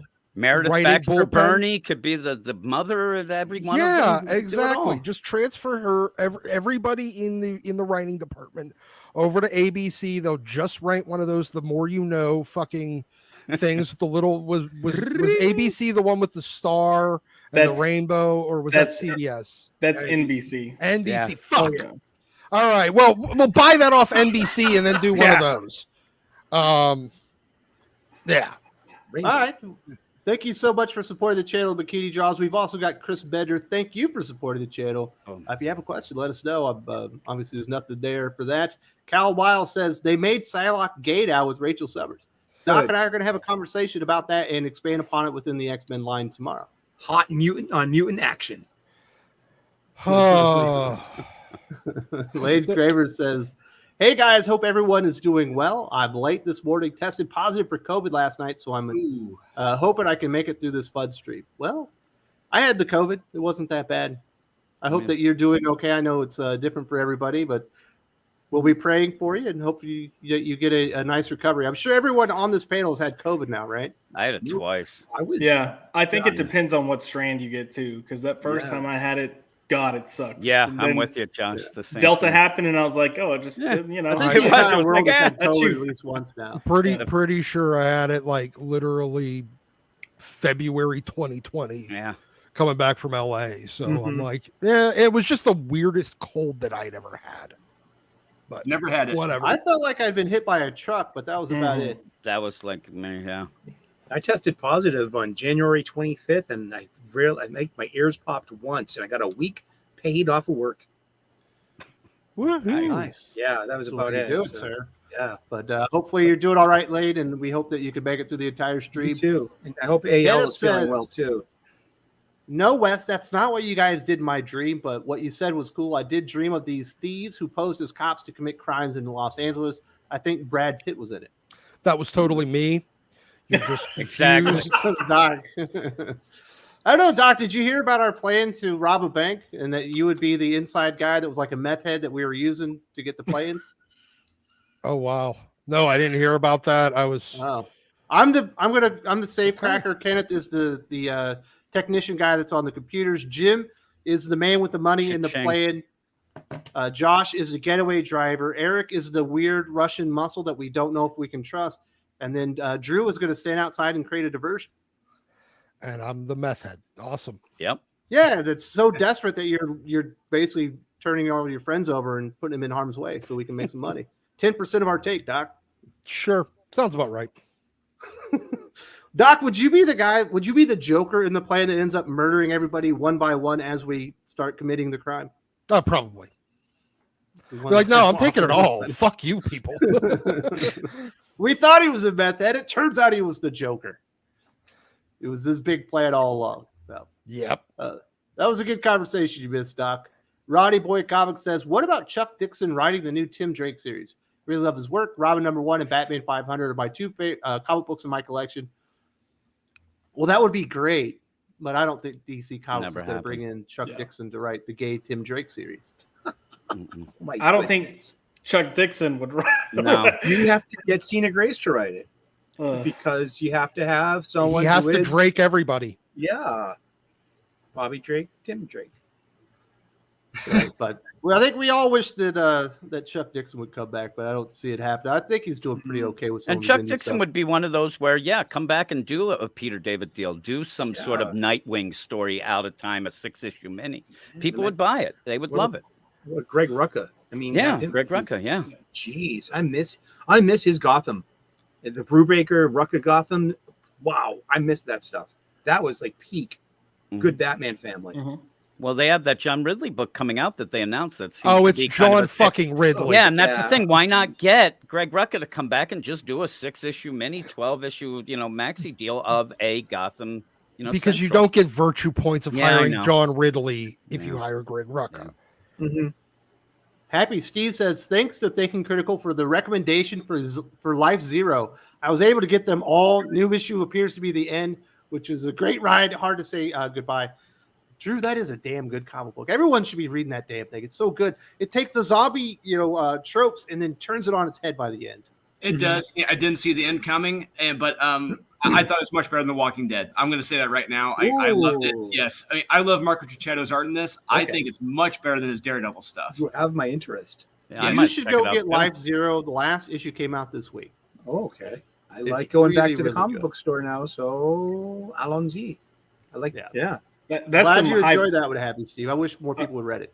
I was gonna say that's some high praise for Cicchetto too, because his art is not skimpy on Daredevil. No, it's not. But like the last few issues he had done, where he had help on them, and it's like I could tell this isn't his best. But when you check out his Life Zero stuff, it's like holy fuck. Okay, this is where he was focused on clearly. Yeah. Jasper Plan 9 says Wes is the safe cracker. It's because you're the mastermind. Wesley's Safe 11. cracker. He's not dangerous. He's safe. Look at that cracker. Here we go. My goodness. All right, that was a good one. Mr. DC Comics says, on another note, John Wick 4's new trailer looks great. What are your thoughts? The Dungeons and Dragons trailer looks cool too. I couldn't disagree with you more about the Dungeons and Dragons trailer. I love fantasy. If I could play Dungeons and Dragons, if there was people playing that here, I would. I would have that trailer thinking, well, it's kind of weird that Hugh, what's his name, is in the movie. And I thought, I was like, is this supposed to be a Guy Ritchie movie? Did you see it, Josh? You're a movie guy. I have not watched either of these trailers yet. No. So I thought the Dungeons and Dragons trailer was cut really weird, and it had a lot of strange music for being a fantasy movie.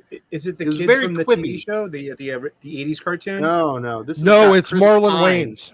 Okay. I'd It's the go Marlon down with Wayans that. one. Yeah, it's back. That's a sequel now. It's a sequel to the Marlon Wayans one. Okay, so Jeremy Irons one. That one?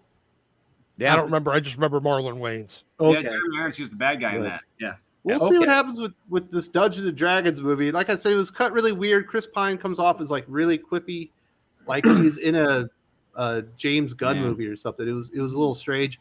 Very excited about John Wick. Love any time we can get Keanu Reeves murdering people, 10 people at a time. It's always good stuff. The whole reason they took his guns away in Matrix 4 because of the John Wick movies. Did you notice that? I got so through that's 42 why- minutes of the Matrix 4, and I wish I could have all those minutes back. That thing was awful. It took me 7 sittings to watch that fucking movie. It was so bad. You got through it? Eventually, Once they yeah. go into the room and that all the scenes from the movie are playing to let you know that this is tying into the other movies with the red and the blue pill, I was like, why not just bring the real Morpheus back then? Gonna Like, I don't need a get any of the decisions montage. made here. Mostly because Lawrence Fishburne said, "Fuck you and your stupid shitty movie." It's Anyway, he terrible. said they never called him. Probably because they knew Lawrence he would Fishburne say, is a businessman. He would have taken that money. Yeah. Kenneth Dowling, I'm bringing back the age-old treasured tradition, the favorite superhero fights I have for you. The fight of the superhero versus law enforcement, Savage Dragon versus RoboCop. Who wins? Savage Dragon. Savage Dragon. Yeah, he's got more mobility. Dragon. He's a bit more I don't know. flexible. Savage Dragon would probably be humping an underage girl, then RoboCop can just murder her from behind. You know what I mean? That's what I was about to hey, say. when Which Savage RoboCop Dragon? shoots his dick off, it'll be fine. Yeah. Then he'll focus. Then he can't bang underage Asian girls anymore. Didn't one of the recent Savage Dragon comics have him like having a massive splooge that like I don't never mind. I don't think that was recent. That one's from a few years was ago a where he while shoots her ago. into the wall. Yeah.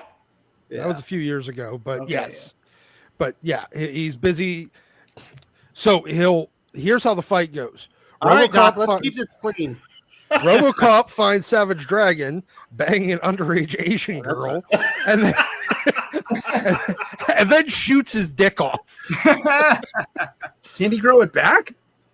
I don't know. He'll keep shooting his dick off, just over and over 20 again. pages. 20 pages of him shooting the dick Wasn't off. in the sequel RoboCop could fly, right? Didn't That was he in have, like, 3. It was in That was in 3. three. We don't count that movie. That's part of canon, you know. I think a lot of people would say we Only don't count 2 the movies current were. Savage Dragon, but that's what he's writing. You remember Frank Miller had a cameo in 2? He was the Yeah. was the drug maker. The doctor, yeah. Yeah. He also wrote the the RoboCop 3 like comic book with Yeah. He's got a screenwriting credit in that too. I think they kept one line of his. It had to do with dead nuns. I can smell that a mile away.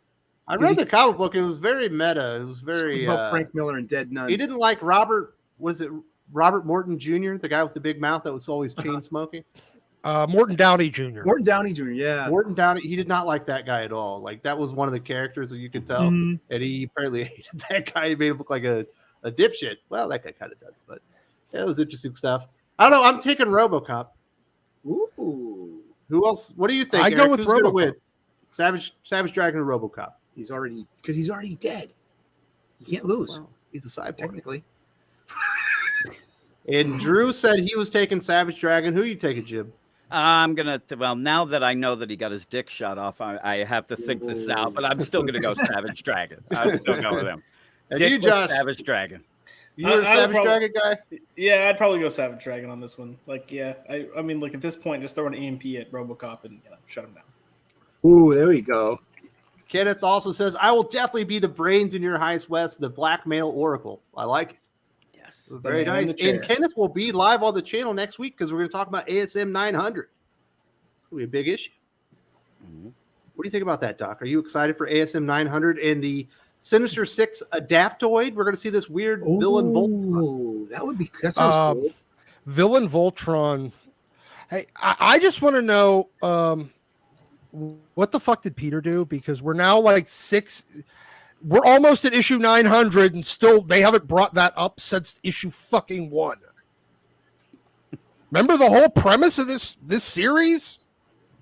Him in that crater. What did Peter do? Yeah, well, we're not at we issue all 900 fucking forgot that. about We're it. at issue 6 of it. It's issue number 6, but it's ASM 900. They haven't even brought it up though. I'm with It you. hasn't been. I'm honestly at this point I don't care what Peter did, but him fighting villain Voltron, fuck whatever. We already saw what it was, the Sinister, all the different Sinister Sixes gonna then form together into like one's gonna be a lion, one's gonna be a fucking bear. No, one of them's going to be a leg, head. one of them's going to be an arm, one of them's going to be the head. Yeah, I know. Yeah. So you're gonna have the Sinister 36. Sinister Adaptoid, Doc. Yeah. We've also got Jordan Fugate. You guys may have already touched on this, but what do you think of the Spider-Man freshman year series that was announced at SDCC? I'm assuming this is a cartoon. This first one. So it looks like College? it could be. It looks like it could be fun. I mean, we'll see. They're basically taking it as a what if episode and making it a series, but they're taking it from the prospect of what if Norman Osborn hired Peter Parker to be his like quote unquote intern, and like how it was in Spider-Man Homecoming. What if it was Norman Osborn instead of Tony Stark? And it's going to go in that route.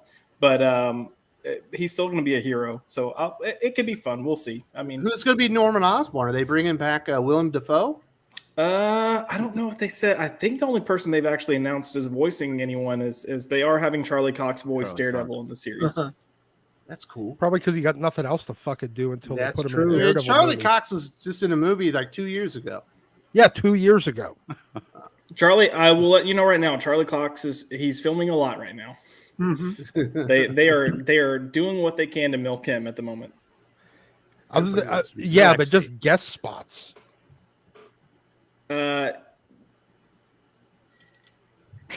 We will learn more today. All right. Will.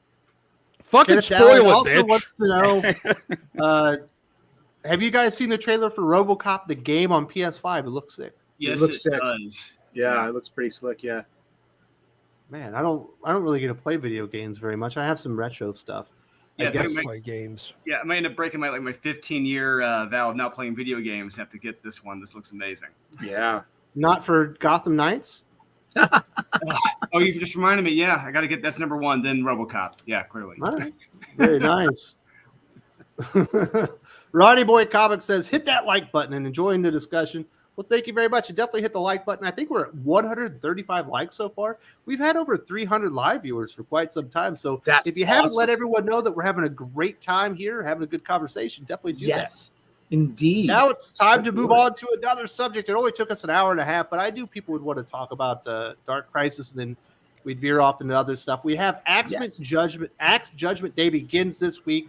The big Marvel Comics crossover between the Eternals, X-Men, and the Avengers. Drew, we don't normally talk about X-Men or Avengers comics because we talk about the best of the week. What did you think about Axe Judgment Day? I thought it was pretty good. Yeah, normally they're usually the skip-its for us, and but this one I was surprised how just the quality of it. I'm like, oh wow, this is actually pretty good. I put it in my top 15 because I read over 50. I read like 52 books this week, and that was one of them. So it managed to make the top 15. But I was surprised by the quality. My brother Kyle was kind of pissed that like they told us, they didn't show us what happened on Mars. But and I understand. I told him like, hey, they're going to show us later on what happened, but hopefully it's good. If it's not, then I'm going to be pissed. But yeah, it was a solid start to this event, and I'm very curious to see where it goes to next. And it's already better than Dark Crisis. I got to say that. The And problem, Aaron, you read it too, right? Me? Yeah. And I enjoyed it. a lot. But I'm getting this whole what's this guy's name? Druid. Druid. Yeah. Dude, this has been done before. That's Henry Bendix in the beginning of The Authority. This is the same story note. It's basically almost the same character and same mannerisms. You know what I mean? Yeah, he just copied the beginning of The Authority and the end of the Change or Die story. Yeah. Evolve or Die. Was it Evolve or Die? No, it's called Change or Die. Okay. And I really like Tony's voice in this. I think Gillen did a good job of getting Tony's voice and getting Steve's voice too. I like the balance between in their leadership style in this. I enjoyed that the Avengers parts a lot in this. At the end of this comic, nothing of any consequence is changed. They killed a million mutants just on one. Mars. A million faceless jabronis. This is that'll come back in about 2 pages, the same way Cable did, and the 5. Yep. They managed. You have years of setup to make us think that that's losing a member or multiple members of the 5 is going to be a big deal. They fix it in a page. Yeah, there's no fucking stakes in this comic. A million faceless jabronis on another planet that nobody gives a fuck about, and all it did was just reset Arm the uncaring, Doc. You know that. Woo, yippee fucking do. and maybe the giant eyeball thing that people walk on top that has like a body that walks on top of the eyeball that flies. Whatever the fuck that thing was called, too. And every other pointless, goofy looking, generic, inhuman masquerading as a fucking mutant that they killed on that planet is good fucking riddance. Oh my goodness. And tell me how you really feel. Honestly, you know what? But no, like seriously, there was no stakes in this fucking comic. There were none at all. They didn't establish any because now it's just, okay, the Inhumans and the mutants are going to fight forever. And you're going to end up with the exact same situation you ended up with. We read... Doc, you didn't think that the Eternals were being hypocrites? Yes, of course they are. And I don't really give a shit. Was it exciting for you? No, it really was okay. A bunch of characters nobody gives a shit about are hypocrites. Congratulations. They're not the good guys. Neither are the X-Men. Everyone needs to die here. This is like the am I the asshole on Reddit? And the answer is everyone here sucks. So no, you have this whole thing with setting up the big stakes of if a member of the 5 dies. They finally do it, and then they undo it in a page. And when we read Trial of Magneto, there was a big talk about it's going to make a huge change in the whole resurrection. You know what it did?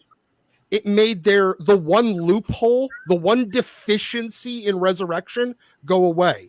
All they're going to do at the end of this is the existing deficiency, which is it's only these 5 that can do it one at a time.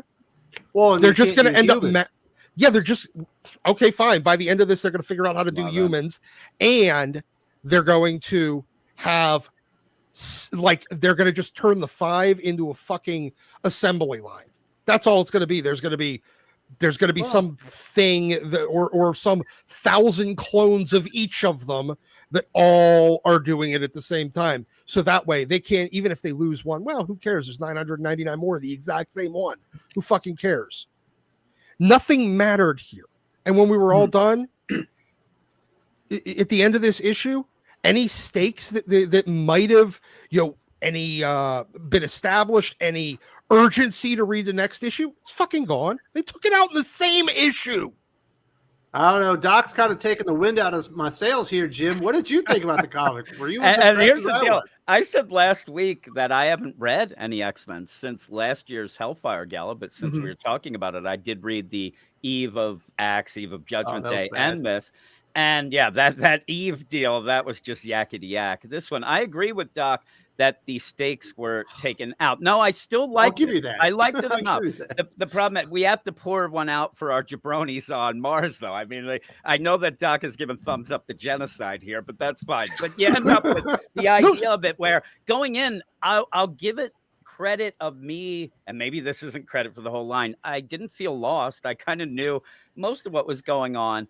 But it was a lot of talk, and in big moments, it was a little bit too much talk with Moria and the stuff going on. And like Doc said, the stakes were taken out right after. They should have just waited at least a issue to come Why back. didn't they just with. have that Jack of Knives guy go and destroy the eggs and make it clear that he was going to kill the 5 next? Exactly. Like, yeah. And you'd be a holy crap. It's again, it goes with the idea of the Justice League dying over in Dark Crisis. But I do think that this is better set up and feels like more of an event, even though they take the stakes out. It is more an event feel than a Dark Crisis. And but how? I mean, look at the Araco thing. Has anyone? Well, nobody liked them, so they're gone. No. I understand. My point is, they have been in this in the Marvel universe for like what 2 years now. Does anyone remember any of their names? Eyeball. Nobody. Tarim the Uncaring. Oh, Tarim the Uncaring. Cool. We got one. Can you name like the other Bay, the 9? Bodacious Bay, remember her? That's not her name. Doug? Her name's Bay, but the Blood Moon, not the Bodacious. Oh, I would have called her Bodacious. Do you remember? Do you even remember what their fake tree thing is? What that thing's called? Their tree, doesn't it? The treehouse? No, there's their a tree living on Morocco that's like their Krakoa. Yeah. Does anybody fucking remember its name? It starts with a G, right? I don't know. Well, never mind. Look, my point is, you've had 2 years to make us give any shits about them. You failed, and then your big thing is you kill a bunch of people. They're afterthoughts anyway. That doesn't make Story a good It is a story. weird play. I mean, Kieron Gillen obviously doesn't want to write like a superhero comic type of deal anyway, the way that he's writing some of these scenes. But I do think that you're right, Doc. And this should have happened 2 years ago. This should have happened when people did care, or at least knew them. But they ended up extending that stuff, so it makes it even. But I still ended up. I think that because I haven't read any X-Men, I was just happy that I knew what was going on a bit and kind of saw the deal. Well, that's because nothing's changed in 2 years. Exactly. That is actually when I said at the beginning, that is kind of a backward shade there of saying, yeah, I kind of can go into here because nothing has happened. Iska, yeah, we got Iska the Unbreakable, Doc. Unbeatable. Oh. Or the Unbearably Smug. Yeah, Iska the Unbeaten that apparently can just get forced into bets. Because that happened. Remember that happened in X-Men Red to make Magneto kill the Tarn guy? Yeah, it's so fucking forgettable. All this shit is so fucking forgettable that we're sitting there going, why does this matter? At the end, was it entertaining? That's what the question is, Josh. Did you read this damn comic book? I did, but I'm in the same camp as Jim that I haven't been reading X-Men, so I don't have a lot of context. But also, like Jim, I picked it up and I was like, oh, okay, doesn't really seem like much has happened, so sure. I thought it was fine. I mean, I wasn't mad when I read it, right? Yeah, that's exactly. Yeah. Like I was like, all right, cool. We'll see where it goes. I haven't read X-Men since like issue 1 of Hickman. That's the last, issue I bought. So I mean, can we agree though that this is probably the most interesting thing they've ever tried to do with the Eternals?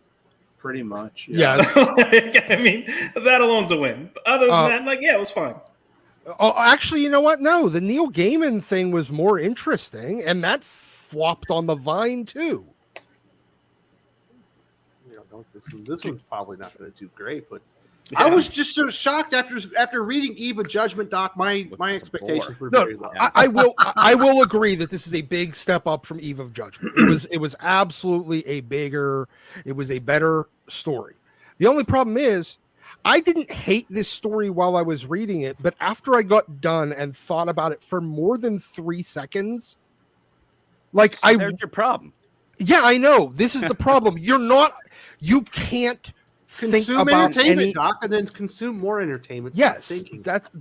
God forbid somebody with an IQ above room temperature thinks about these fucking books after they finish reading them, because every single one of the flaws was so wildly apparent. Every opportunity to make a better story, to make a more entertaining story, to make it an actual event. Yeah, I mean, They it would have been missed. pretty easy too, Doc. Like I said, the Jack of Knives guy, have him destroy the eggs and then be stopped as he's trying to kill the 5, and then you've got some stakes ready for the next issue. And with the death of all the Iraqi mutants, have Storm and Magneto fight back and see them fall in, triumphant fashion. And it would kind of feel like something. You could have cut out some of the stupid meandering at the very beginning. And I think you would have had like a 4.5, maybe bordering up 5-star comic book, because everything else about it I thought was pretty decent. Yeah, you could have had like Storm and Magneto basically being the only thing left alive on Mars, and them trying to find a way to survive on that planet. But honestly, you know what? And they needed to do that after they found out that Resurrection was gone, because they wouldn't even bother to survive. They'd be like, fuck it, we'll just die here and then get resurrected back on Earth. It's cool. Or This they, is the what they problem. could have done, they could have killed Gold Balls and then had the eggs in a secure location. Yeah. And then they had to get there to get Resurrection back. They could have killed all of them and had to find, there's like one piece of each of them that can be used to resurrect each of them. There's a bunch of, fucking eggs The shards of somewhere. the 5. I have a There's- question. Yes, How- and they spend the series actually going on a fucking quest to find their way back to it. I have a question. How long is this series? X. Probably 6 probably issues? 6 to 8 issues. I Okay. believe it's 6 issues. I think at the end of the comic they have the map for But they Well, have like included. 4 billion tie-ins. tie-ins. There's a lot of Yeah. tie-ins. Basically, the entire or half the X-Men line for the next 2 or 3 months, and then there's a bunch of there's a Spider-Man that ties into, I think, Fantastic Four. They have some one-shots and stuff like that. But I was very impressed, because I expected to hate this comic book so much. Now that you've heard all of Doc's critiques, Drew, are you changing your mind? Is this thing a pile of crap now? No, I'm not going to say that. It's just, I mean, Because compared Doc is wrong, is what you're saying. I like that. he's entitled. Oh. Everyone's entitled to their opinion. Right? That's all I'm going to say. But look, it compared to everything else, it compared to Dark Crisis, compared to other events, whatnot from the big 2, it's not bad. It's decent, and I will take decent right now after everything else I've gotten from the X-Men line. This is Compared to Reckoning War, this is like Secret Wars, the original. Yeah. I know, it's like, holy crap. They if they tried, see, this is what happens when you try. It can be something halfway decent, and there was some action in it. I will give them that. There was some action, and they didn't get that in the Magneto, the trial, quote unquote, trial of Magneto. Didn't get that in the Hellfire Gala. There actually was some decent excitement, but I'm really hoping that they do give a payoff so we can see what happened on Mars. I want to see like Scorched Mars. I almost guarantee you in X-Men Red, the next issue that comes out from Al Ewing, it will only be that. I hope so. I really do truly hope so. And if we don't get it, then I will be pissed. This is lame to kill off, like commit genocide, not even show it happen. I mean, at least whenever Grant Morrison did it in New X-Men on Genosha, he showed that fucking giant sentinel, like, and showed the population declining over in like 5 panels on the same page. Like, it's sitting there, and more and more of the island is getting fucking nuked. Yeah, it was Charles with Cerebro on. Yeah. And it was just like, he's like literally like seeing the population count drop and drop and drop. I think that was a great. It was a great panel that was really, it actually provided, even though we didn't know any of those fucking mutants, right.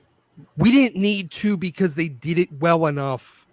It's a clown that doesn't know what he's fucking doing. Just like I've always said Kieron Gillen is. He's a clown that doesn't know what he's doing. There was one moment in the opening part, Doc, where I thought it was like this lady Jean Grey's like, these people are jealous of us because we can resurrect. And the person that she points at is this lady is going, my baby daughter died. Yeah. Can you bring her back? That's man. That's a good point of pathos. I mean, that's a good emotional feel. A good button. Yeah, but it makes Jean Grey look like a complete asshole. But all the X-Men are kind of speaking like assholes and not like themselves. I got one panel right here. I'm just bring it up. It's Kurt. And Kurt is actually committing hubris here. Kurt, we all know Kurt's a huge Christian.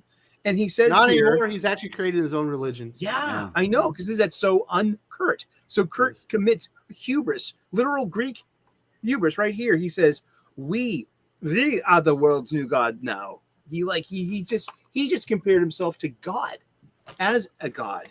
And hubris is actually something that Tony and Cersei come back to at the end of the book, too, at the end of issue 1 here. But I mean, that's not Kurt. Kurt wouldn't talk like that.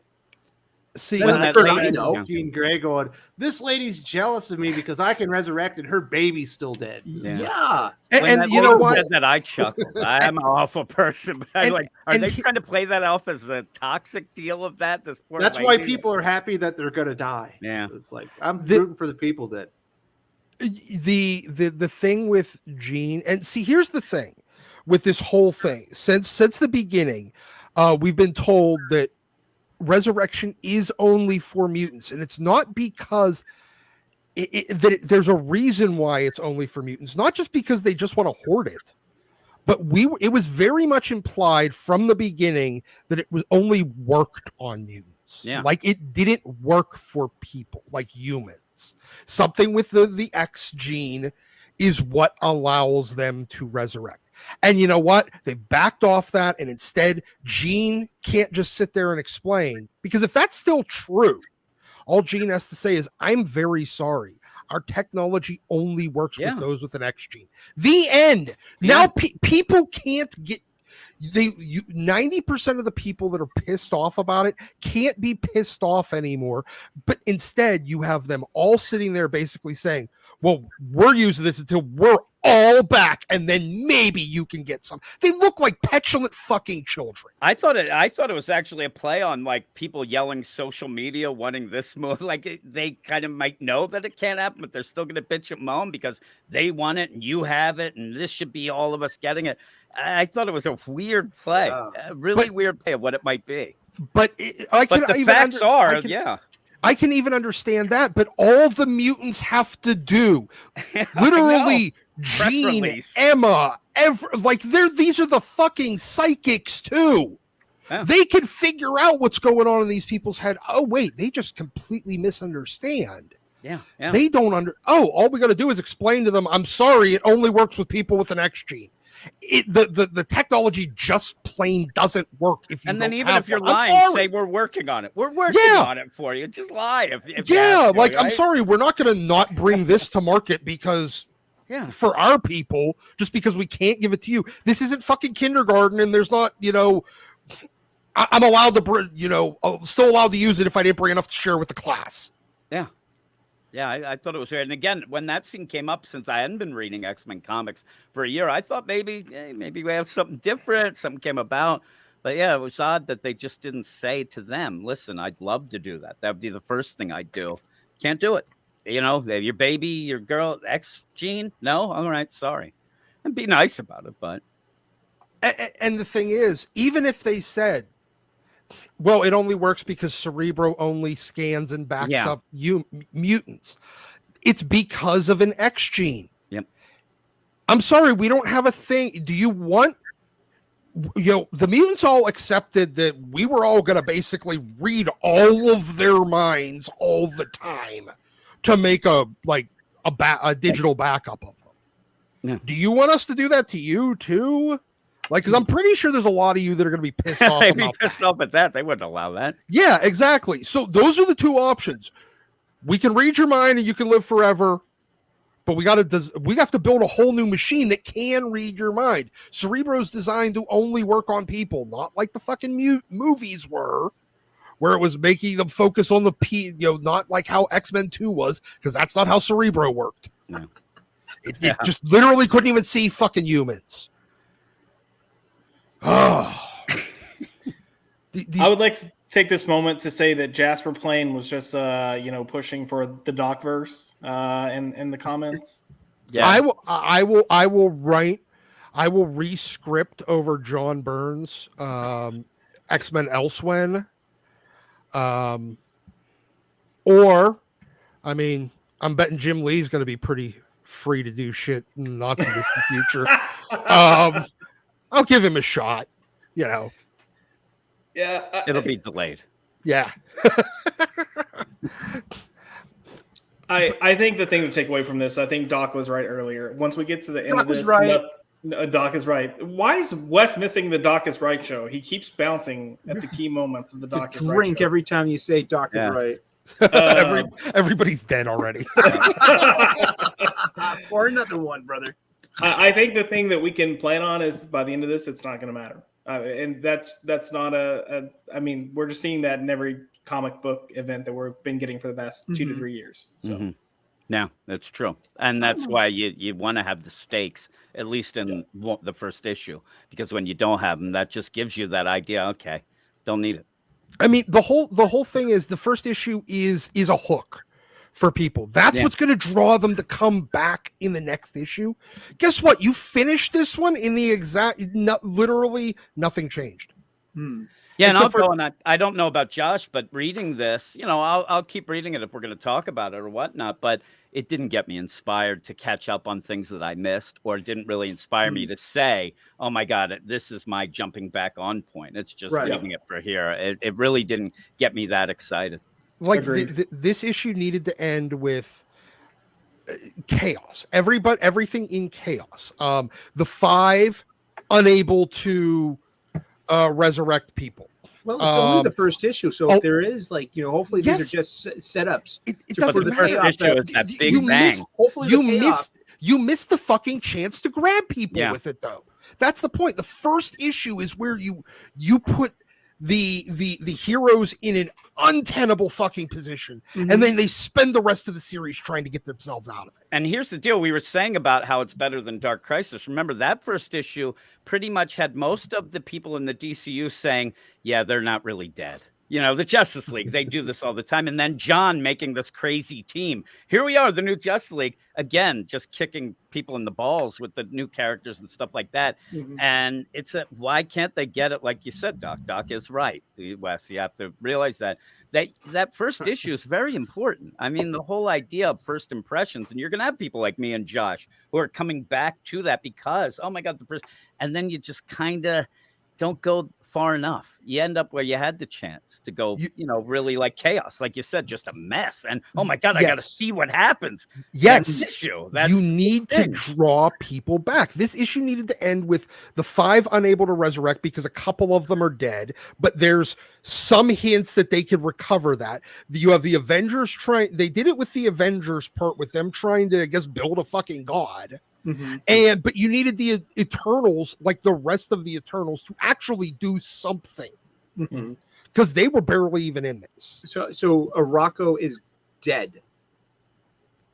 Yeah, but who cares? Mutants on Mars are dead, but it's still inhabitable. But it's Arakko itself. Is it that habitat been destroyed?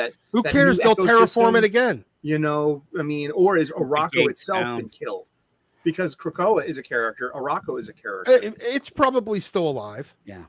And even if it's not, who the fuck cares? Exactly. I mean, because it already rejected bronies just coming back together with it. Already rejected coming back together with Krakoa and forming whatever the shit it was called.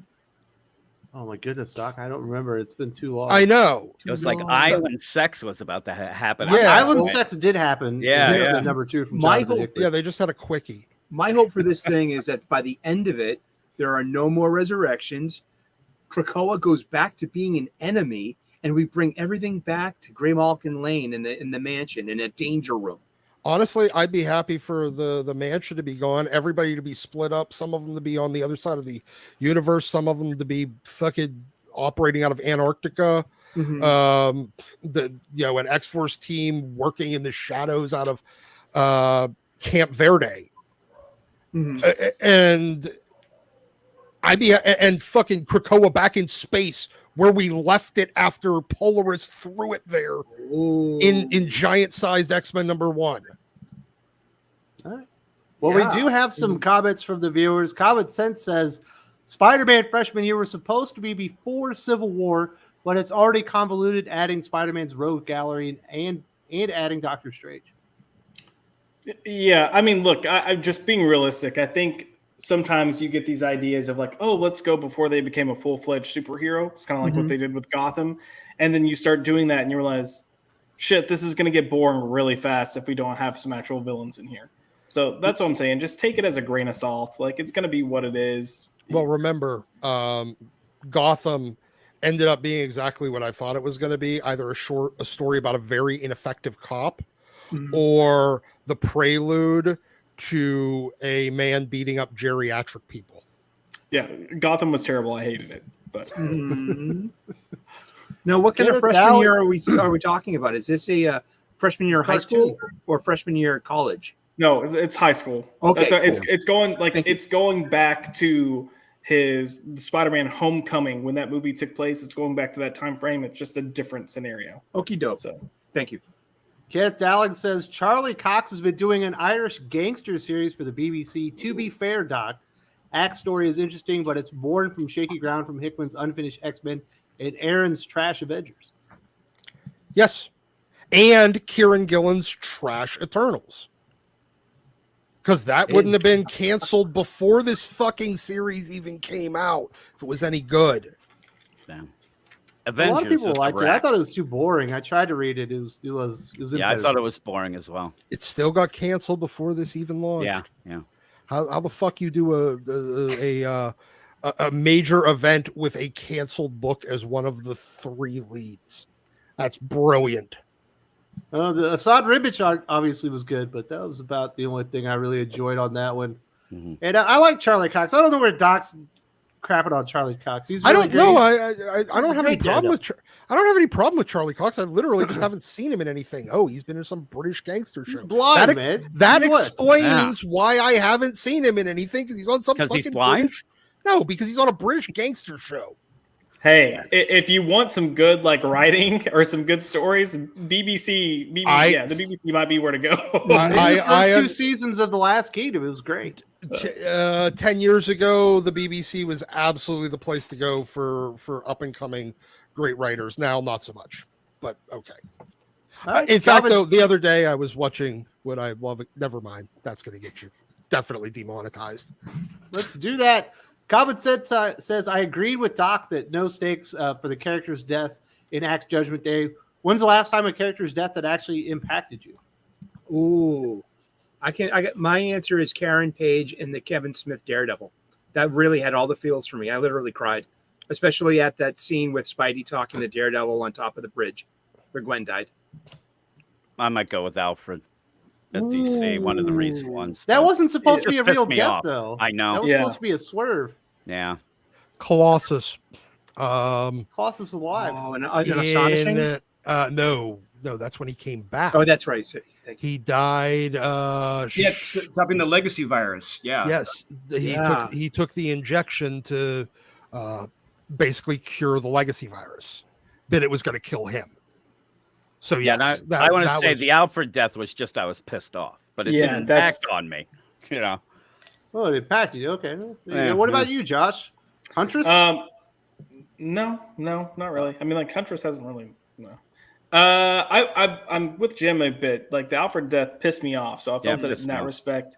As far as feeling for a death, God, I don't know. The Guy Gardner death really pissed me off in that Tom King series, but that wasn't really in continuity, I guess. Yeah, Damian, when he died, actually did impact me. I was going to say, Damian was probably the more recent one that I was like, damn, this sucks. Especially and before when he said to Nightwing, basically, we were the best. And then it was heartbreaking. And it was and it's one of those instances, and I mean, this is comics in general. I knew he was going to be back within a year to 2 years. But still, that one, I did feel it emotionally. All right, Drew, what's the big one? What did we all miss? For me, I think the last time I felt it was when I was reading Infinite Crisis and Connor Kent died the first time he was fighting Superboy Prime. That privileged prick? Yeah, I know. Both privileged pricks, according to the Patrick. But yeah, I loved Connor went out like a champ. Yes. Try to find him down. It's like that was great. The death in House of X #4 with Wolverine and Nightcrawler was really good too, but they resurrected him in the next issue. So that's when we learned that death was no longer important to X-Men. Happy Steve. I know no one reads X-Men Red, but Storm and Magneto no longer have copies. I doubt they stick with that, of course. Doc is right. X-Men go into the Sud. Correct. Storm and Magneto are dead, Doc. Those aren't jabronis. Those are big-time losses. But they'll still have backup backups eggs too. They get backup eggs on Earth. Yeah. I guarantee that they will have backups. Guarantee it.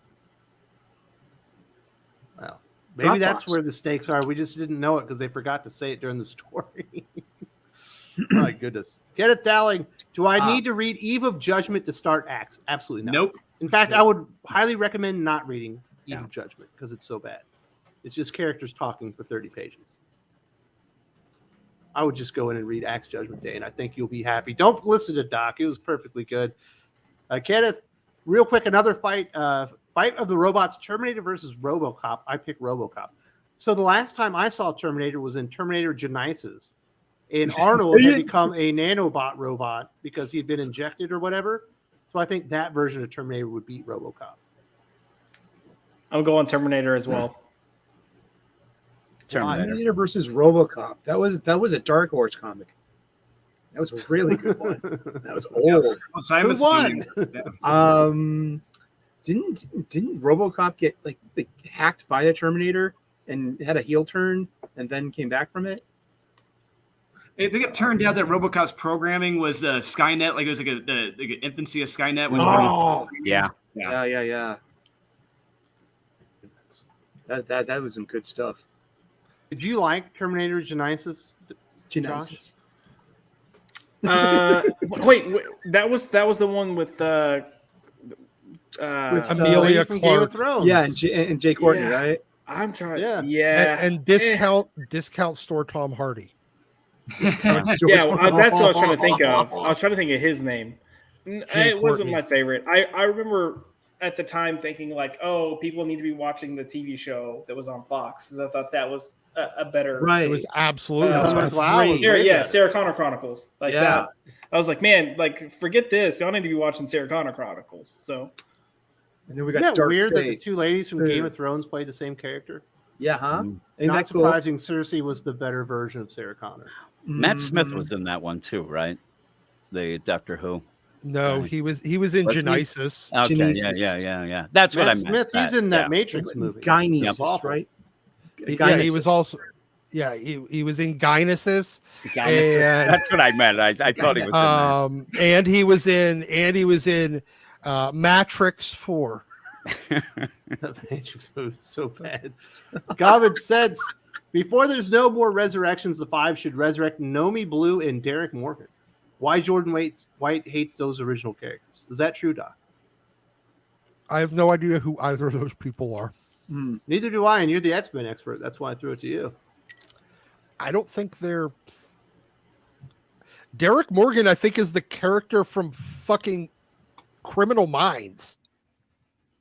I don't think it was that's who he's the talking black about. guy that ended up on that SWAT TV show. I have no idea who the fuck these people are. Man, how are you the X-Men historian? This guy knows more than you. I've Nomi literally Blue. I don't think they're X-Men characters. That's the problem. Blue. I think Yeah, I think you're thinking of Shamar Moore, right? yeah. Nomi was a child mutant when she was saved by the X-Men from Nimrod while hiding in the Morlock tunnels. Nomi Blue. She's an X-Men. Oh fuck yeah. Okay. She's got blue hair. Yeah, I vaguely remember them. Or at least that character at this point. I couldn't even remember that she had a fucking name. So you don't want him resurrected? No, I don't care about either of these. Another jabroni. I'm sorry, Common Sense. These guys are not on your side. Get it, Dowling says, I'm recommending World's Finest #5 and Batman the Night #7. Can't wait till next weekend. I'm bringing my A game, Coach. We're going to have a good conversation about Amazing Spider-Man 900. And definitely read World's Finest #5. If you're not a believer go and watch my video because I break down what all the stuff that Mark Waid is doing along with Dan Moore that's amazing, that is bucking the trend of bad comic books in the industry today. Definitely check that one out. That was a fun video to do. I think we have time for one more topic real quick. Let's talk about White Adam. Okay. Of all the bad comic books TC put out this week, Jim, this one was not the worst. No, it was okay. I don't like the character Malachi or Malik. No, Malik. And I think the name White Adam is ridiculous. It's funny because it's his last name and they don't bring that up anyway. And it doesn't seem to be connected anyway. It's just the opposite of Black Adam. And it's not the worst comic this week. Like you said, the problem is Christopher Priest gets so involved in these side issues that comic begins with the talk of the political talk that really about, hey, they have a fried chicken stand down the road here, and what else do they do? And having this thing where the real big thing in this comic is the fact that they're going, and Christopher Reese is going with the New 52 origin of Black Adam, where he did end up killing supposedly his nephew, and he's been haunted by that all along to set up that he can pass on the power to family members. And that could be interesting, but in no way is Christopher Priest guiding anybody into that interesting story. And then when you get to, oh my God, White Adam, it looks like a joke. I mean, you laugh at it. It's so in your face with that. And then he puts the Black Adam in timeout as he's dying. Exactly. Time yeah. out, coach. And so a lot of people are going to, go against that, where you have a Black Adam movie coming out and you kill Black Adam. It does look like you're going to follow Black Adam in hell as he tries to redeem himself. But Christopher Priest, just, I don't know. I do like him as a writer, but sometimes he tries to get too clever. He tries to hide his intentions and tries to, try to fool people into what they think it is and then what it is. But this book needs to just come right out and be a Black Adam book and get going. But the thing is, this Malik, awful last issue. I mean, he was unbearable. This one, he's not so bad. He's a little better. He's still not a great character. Still nobody that I want to kind of follow. And if he's the main going there, I think that this book will just, sputter out. And nobody's got it's a 12-issue maxi series. I don't know how many people are going to be reading it by the end. But it is not the worst book this week. By the end, he'll be getting married to Mary Marvel. Yes. And it's going to be like a union of the families of the houses of Teth and Mary Marvel and miniseries Batson. coming up. Yeah. Thanks. Don't give them any fucking ideas. Well, Sorry, and even in the book, when writer. you're having it, when he ends up becoming White Adam, he gives that whole deal. Well, why is black bad? White is good. This, that. And that is so overdone by now. We understand. And again, there's, a reason you just ended up becoming that. And that's what they're going with. But I mean, there was, a third base song back in the day that pretty much spelled that out. And that's way back. So it was kind of eye rolling when you had that happen. And you don't need that with a new character where their first big deal is you're rolling your eyes at it. What did you think, Drew? Was this on a skip it or was this a recommend? No, this was a skip it. We started tearing books now, but we didn't tear this one. But it's just actually, I think we did actually. No, I didn't tear this one, but it just wasn't that good. I look, we've loved Christopher Priest. His Vampirella series has been amazing. This is a complete misfire. This whole idea, and I'm so glad it's not coming out at the same time as the Black Adam movie because that would just be horrible for everyone involved. But I'm really hoping that Christopher Priest, I don't know if he can turn this around, but hopefully he can turn it around. Hopefully something can be done for this character because this Malik is just a complete insufferable shit. And I don't know, Drew, did you see the interview that he had where he said, I didn't want to write a Black Adam book, but they begged me. And then I said, I'll do it if I don't have to worry about reading anything else or tying in anything. And that's not a great way to start a book. No, it's not, especially when you have a movie coming out in a couple months. It's like, no, don't. No one said no. There's not enough people saying no to some of these creators. And at least, well, it sounds like he was trying to say no to the editor, and they wouldn't know for an answer. It's like money, sir. It's like, really you'll be sorry. It's very clear that this is an editor's book, and I think that's part of the problem. Like Christopher Priest is just here to do their bidding, and we keep saying that this issue wasn't that bad, and it's. I agree with Jim. Christopher Priest has his ups and downs, but overall, he's a really good writer, and that's the only reason you're getting something even somewhat worthwhile out of this. Because he's there. But yeah, it's stupid. It's a headline, I guess, Doc. I think that's what they were going for. Congratulations, I guess. I mean, yay. You got another. You stole off Marvel's bag of tricks again. You have a movie coming out with a relatively unknown character. I mean, I'm pretty sure Black Adam is about as unknown to most non-comic characters as, say, Ant-Man. I'd say they're probably about on par. So what do? You change the fucking character just before you put it out. Good job. Brilliant plan. Sure, this will sell 4 million copies and not just get immediately memed into oblivion like everything else. Well, the first issue showed up in the top 20, which is better than maybe you would have anticipated, but that's not a great start. Were you moved by this death, Eric? You know, you said you were moved by some deaths in comic books. But Black Adam didn't die, did he? Yeah, I mean, he's got this weird virus and dies at the end. Okay, well, I skipped the issue, but I read, I flipped through it on the shelf. I was gonna buy it, but there was like a game time decision. I was like, nah, I'm gonna pass on this. You made the right decision. But I flipped through it. I saw him. Didn't White Adam teleport Black Adam to a hospital and get him stabilized? Yeah, and then the very last page, they let him know he's dead. Okay, well, he'll be back because God's always come back from the dead. Well, yeah, I mean, he's gonna be. Of course, he's gonna be fine. It's like that scene in Splash. He'll be fine. He'll be back next week. I haven't seen Splash a long time. Crying over the gunslinger in the Western. It was like Levy.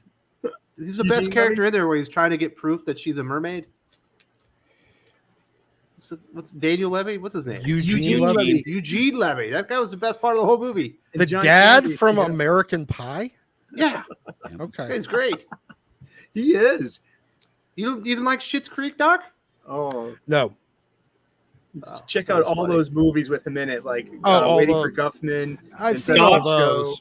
Not liking Schitt's Creek as fighting words. Come on now. I thought it was funny. It's just not that funny to me. I mean, come on. See, I've never been a big fan of that whole that's like this whole comedy trope. I've never found most of them all that funny. You don't like irony? I like that stuff. Irony. You didn't like Arrested Development? No, I hated Arrested. Okay, never mind, Doc. Oh, we can't talk about this. I thought that was completely just. Dude, I didn't know we were gonna have Jimmy on the panel this morning. Yeah, what happened? Where did comic quirks come from? Yeah. No, I've just never found any of them that whole comedy troupe terribly amusing. I understand other people do and have fun with it. So yeah. All right. Man, how did we go from White Adam to Eugene Levy? Oh, because you were talking about Splash, yeah. Splash is more interesting than Black Adam #2. Yeah, it didn't get my dollar. Yeah, I passed on it. Yeah, you made the right choice. The art's fine, but other than that, I like the outfit. I think the design on White Adam's outfit is really stellar, clean. I loved it when Mary Marvel wore the white. I didn't like it as much in New 52 when they put Billy Batson as the Wizard Shazam in the white and the hood. No, pass. I have a big question here. I wonder if this is the beginning of DC's new plan, which is to launch a title under one name, kill it like 2 issues in, and I wonder if issue 3 is going to be named White Adam #3. Ooh, and the same way Dark Crisis became Dark Crisis. Every title gets renamed on issue 3 now. That would be and then reprinted so we can add that to our total sales. Trade dress. Yes. Next on You Aren't Batman. Yes. You aren't Batman. Absolutely. Thank you. That was a good one, Eric. I like that. Cheers. Comments here. Lane Kramer says, I hated Young Justice Dark Failure. What did they do to my girl Cassie and Sissy? And Tim Drake. It's who got intersectional the worst politics. Of that, Josh? It's got to be Sissy, right? Was the one that had the most character assassination? Yeah, Sissy's they're all it's all bad character assassinations, man. Like you want to say, part of me wants to say Cassie because I hold Cassie to a higher esteem, but Sissy's just she's a bitch in this. Like I don't know. Like I think we can wrap all this up. Is that if anything is clear from this, it's the fact that Megan Fitzmartin is one of those people that walks around to random black people on the street and goes, "I'm sorry for my privilege." Isn't that cute? That's so cute. Like that's the type of person that's writing this, and it's just bad.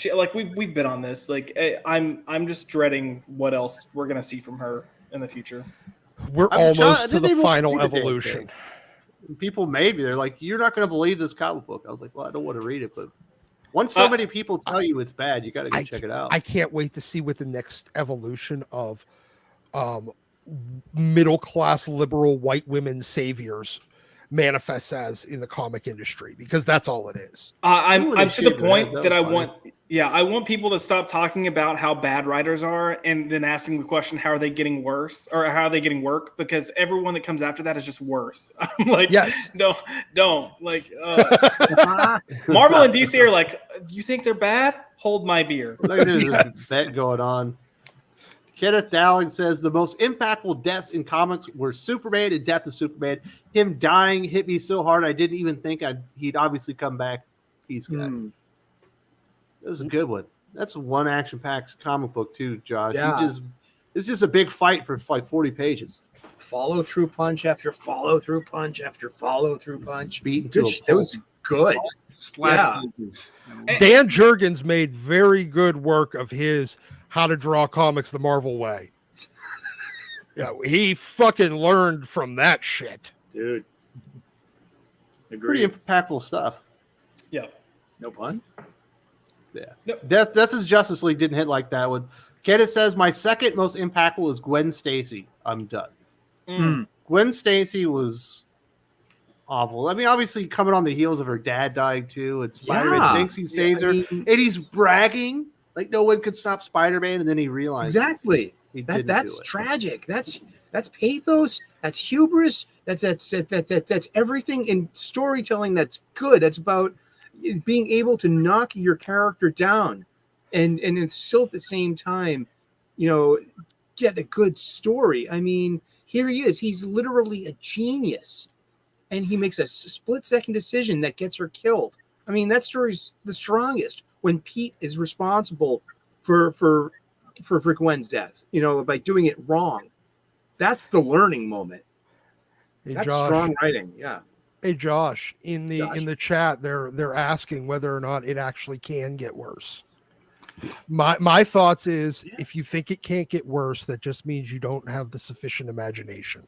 Yeah.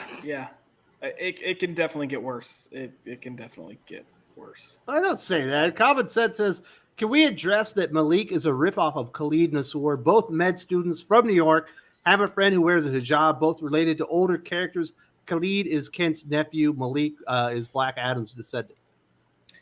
It's true. Yeah. But it's in the same universe. That's not very smart, Josh. I mean, it's DC's kind of done this a couple of times now. They'll try a character and it doesn't fully catch on, so they just kind of reinvent that character again and try it from a different. But he's still Dr. Fate, isn't he? Yeah. For the most part, yes. Yeah, they flip flop back and forth. When they need to have him, he'll be there, and then it's Kent when you need it to be Kent. Yeah, the last time, and look, I'm going to be honest, I've backed off reading so many of these comic books right now just because it's not worth the money, it's not worth the time. The last time I can really remember seeing Dr. Fate was Justice League Dark. KLD. Yeah, I read him in a Flash comic book. It was actually really good. Yeah. Yeah. Actually, I actually like Khalid more after the fact. That series I thought was garbage, and then after the fact of him just showing up, I don't mind him. But again, now he's just kind of just Dr. Fate at points. But you even have weird plays that, remember at the point where Superman needed a little bit of like talk and therapy, and it was Khalid, which made no sense. That was really weird. Still, it was really weird and whatnot. But I even said, we were talking about the Black Adam book on our podcast, and I said it's a ripoff. It's complete ripoff of Khalid, which is odd. It's just an odd deal. Come up with something else. But I bet you Christopher Priest, though, doesn't even know who Khalid is. I bet it just happened this way. Yeah, he continues. He says, I'm going to read Priest Black Adam to the end. I hope Malik becomes drunk with power and repeats Adam's mistakes. Malik, like the Punisher, just to differentiate himself from Khalid Nassour.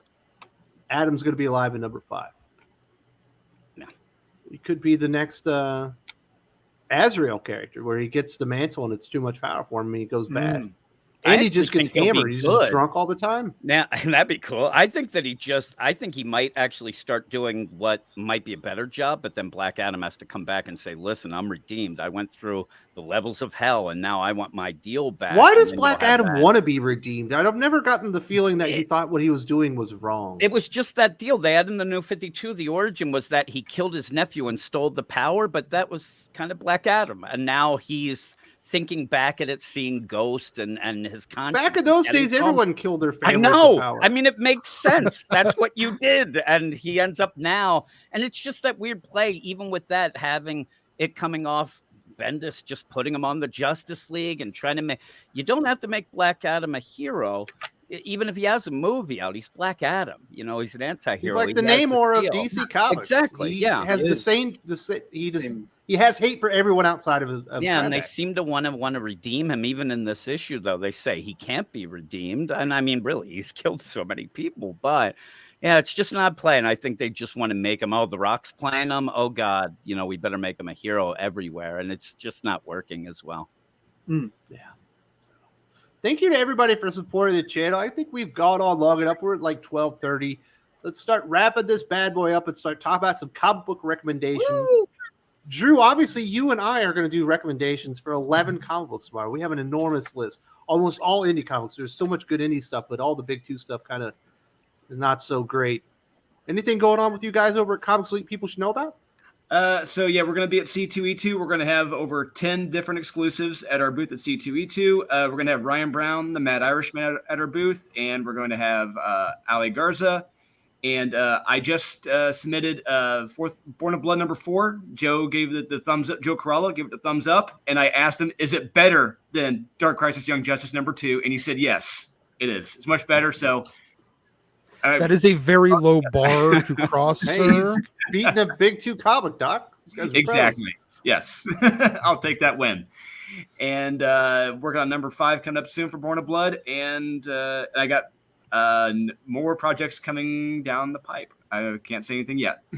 Very nice. Appreciate that. We've also got the Sultan of Soup, Eric O'Sullivan. If you like comic books and you like cooking, he's got the best YouTube channel in the business. How you doing, Eric? What do you recommend? Awesome. I am going to recommend this Flash 784.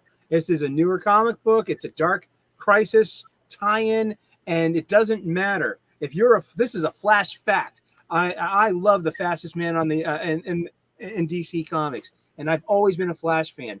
This I just jumped on, and it has everything you've ever wanted in a Flash book. All the characters sound like the characters they're supposed to be. It's full of great action, pretty decent art, and it's a $3.99 monthly floppy, and this works. I'm really impressed with this. Thank you for the recommendation, guys. I mean, you're going to want to go back and get the trades from the very time Jeremy Adams jumped on the book. It's all about Wally West and the Flash family. I'm loving it. It's basically him getting his family together. And I'll also say, while you're at the comic book shop, too, while you're there, just look around. I got a Bronze Age grab bag for $10 with 4 random issues of some Bronze Age goodnesses that I grew up with. And I opened it up, and the inside, we've got X-Men 199, Chris Claremont, John Romita Jr., and lettering by Tom Oratowski. It doesn't get better X-Men than this run, in my humble opinion. Leading up to issue 200 in the Trial of Magneto, the first Trial of Magneto, and the real Trial of Magneto. And it came with a Star Trek number 50 and ROM 55. I have ROM 54 on my spinner rack. It's got that black cover with the red dire wraith drinking the blood. It's so gross. I love this, and I'm like, oh my god. I had this when I was a kid. I'm so thrilled. Yeah, those are my recommendations. Give you some Bronze Age grab bags. That's what you get a Bronze Age grab bag. Treat yourself. Just the ads. I mean, the ads are like time machines. I love it. This is good stuff. Thank you for getting me back to the comic book shop, guys. Thank you, Wes. Thank you very much for joining us. We also got Jim from Weird Science. Obviously, you got the podcast and everything coming out. Yep. You got anything special or any comic books you definitely think people should be reading this week? Well, coming up, we actually just had our Friday night episode last night, obviously, as we're recording this, where we talked about Dark Crisis, Young Justice, Black Adam, and DC versus Vampires All Out War. And then we'll have our regular show this Sunday, where I'll have World's Finest, Batman the Night. And we end up with most of the comics that we do each and every week. We do all the comics and go pretty spoilerific with them.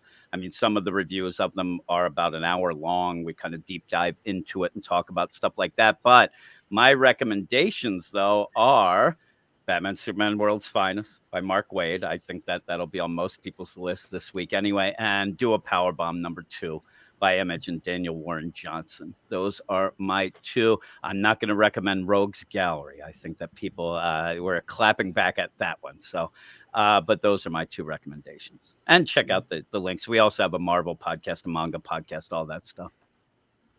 Very nice. We've also got Josh kind of ditched us. Well, I guess I ditched you on that one time. We'll call it even, Josh. Yeah, been around for a while. Glad to have you back. What are you recommending this week? Happy to be back. Excuse the noise in the background. My neighbor's mowing. The asshole doesn't even know I'm recording. World's Finest. That's the one like floppy I'm going to say go pick up. And hey, Superman 78 hardcover is out. Go get it. And the hardcover design is fucking amazing. So that's take the dust cover off and see what's underneath. Oh, it's so great. It's so great. So fantastic. But those are my two real quick. Very good. Last but not least, we've got Doc. Are you recommending any comic books? What X-Men comics should people read this week? None. But I am. Fuck no. If you want to read Tinny / fic, go read literally anything she writes. If you just want to read / fic, go read Tinny Howard. No, it's a Peter David week. We got Maestro, World War M #5, and New Fantastic Four #2, both of which came out this week. Maestro World War M finished up great, and it leads us into an announcement for a Joe Fixit series coming up from Peter David as well. I'm really happy with him doing all this stuff set back in the day. And New Fantastic Four is still, it's good so far. I'm enjoying it. It hasn't quite blown my mind yet, but it's still fun and enjoyable, and that's literally all I really wanted here. Very nice. So today I will get that Luke Cage Hero for Hire review up today. I ran out of time last weekend, and then tomorrow I'm going to talk about all the projects that have been announced that are really exciting out of San Diego Comic-Con. That's going to be a good video. Thank you to everyone for joining the channel. Thank you for supporting the channel. Really appreciate the chat was lively, but it felt like everybody was being respectful. So I like that. We will see you next weekend right here on Thank You Critical YouTube.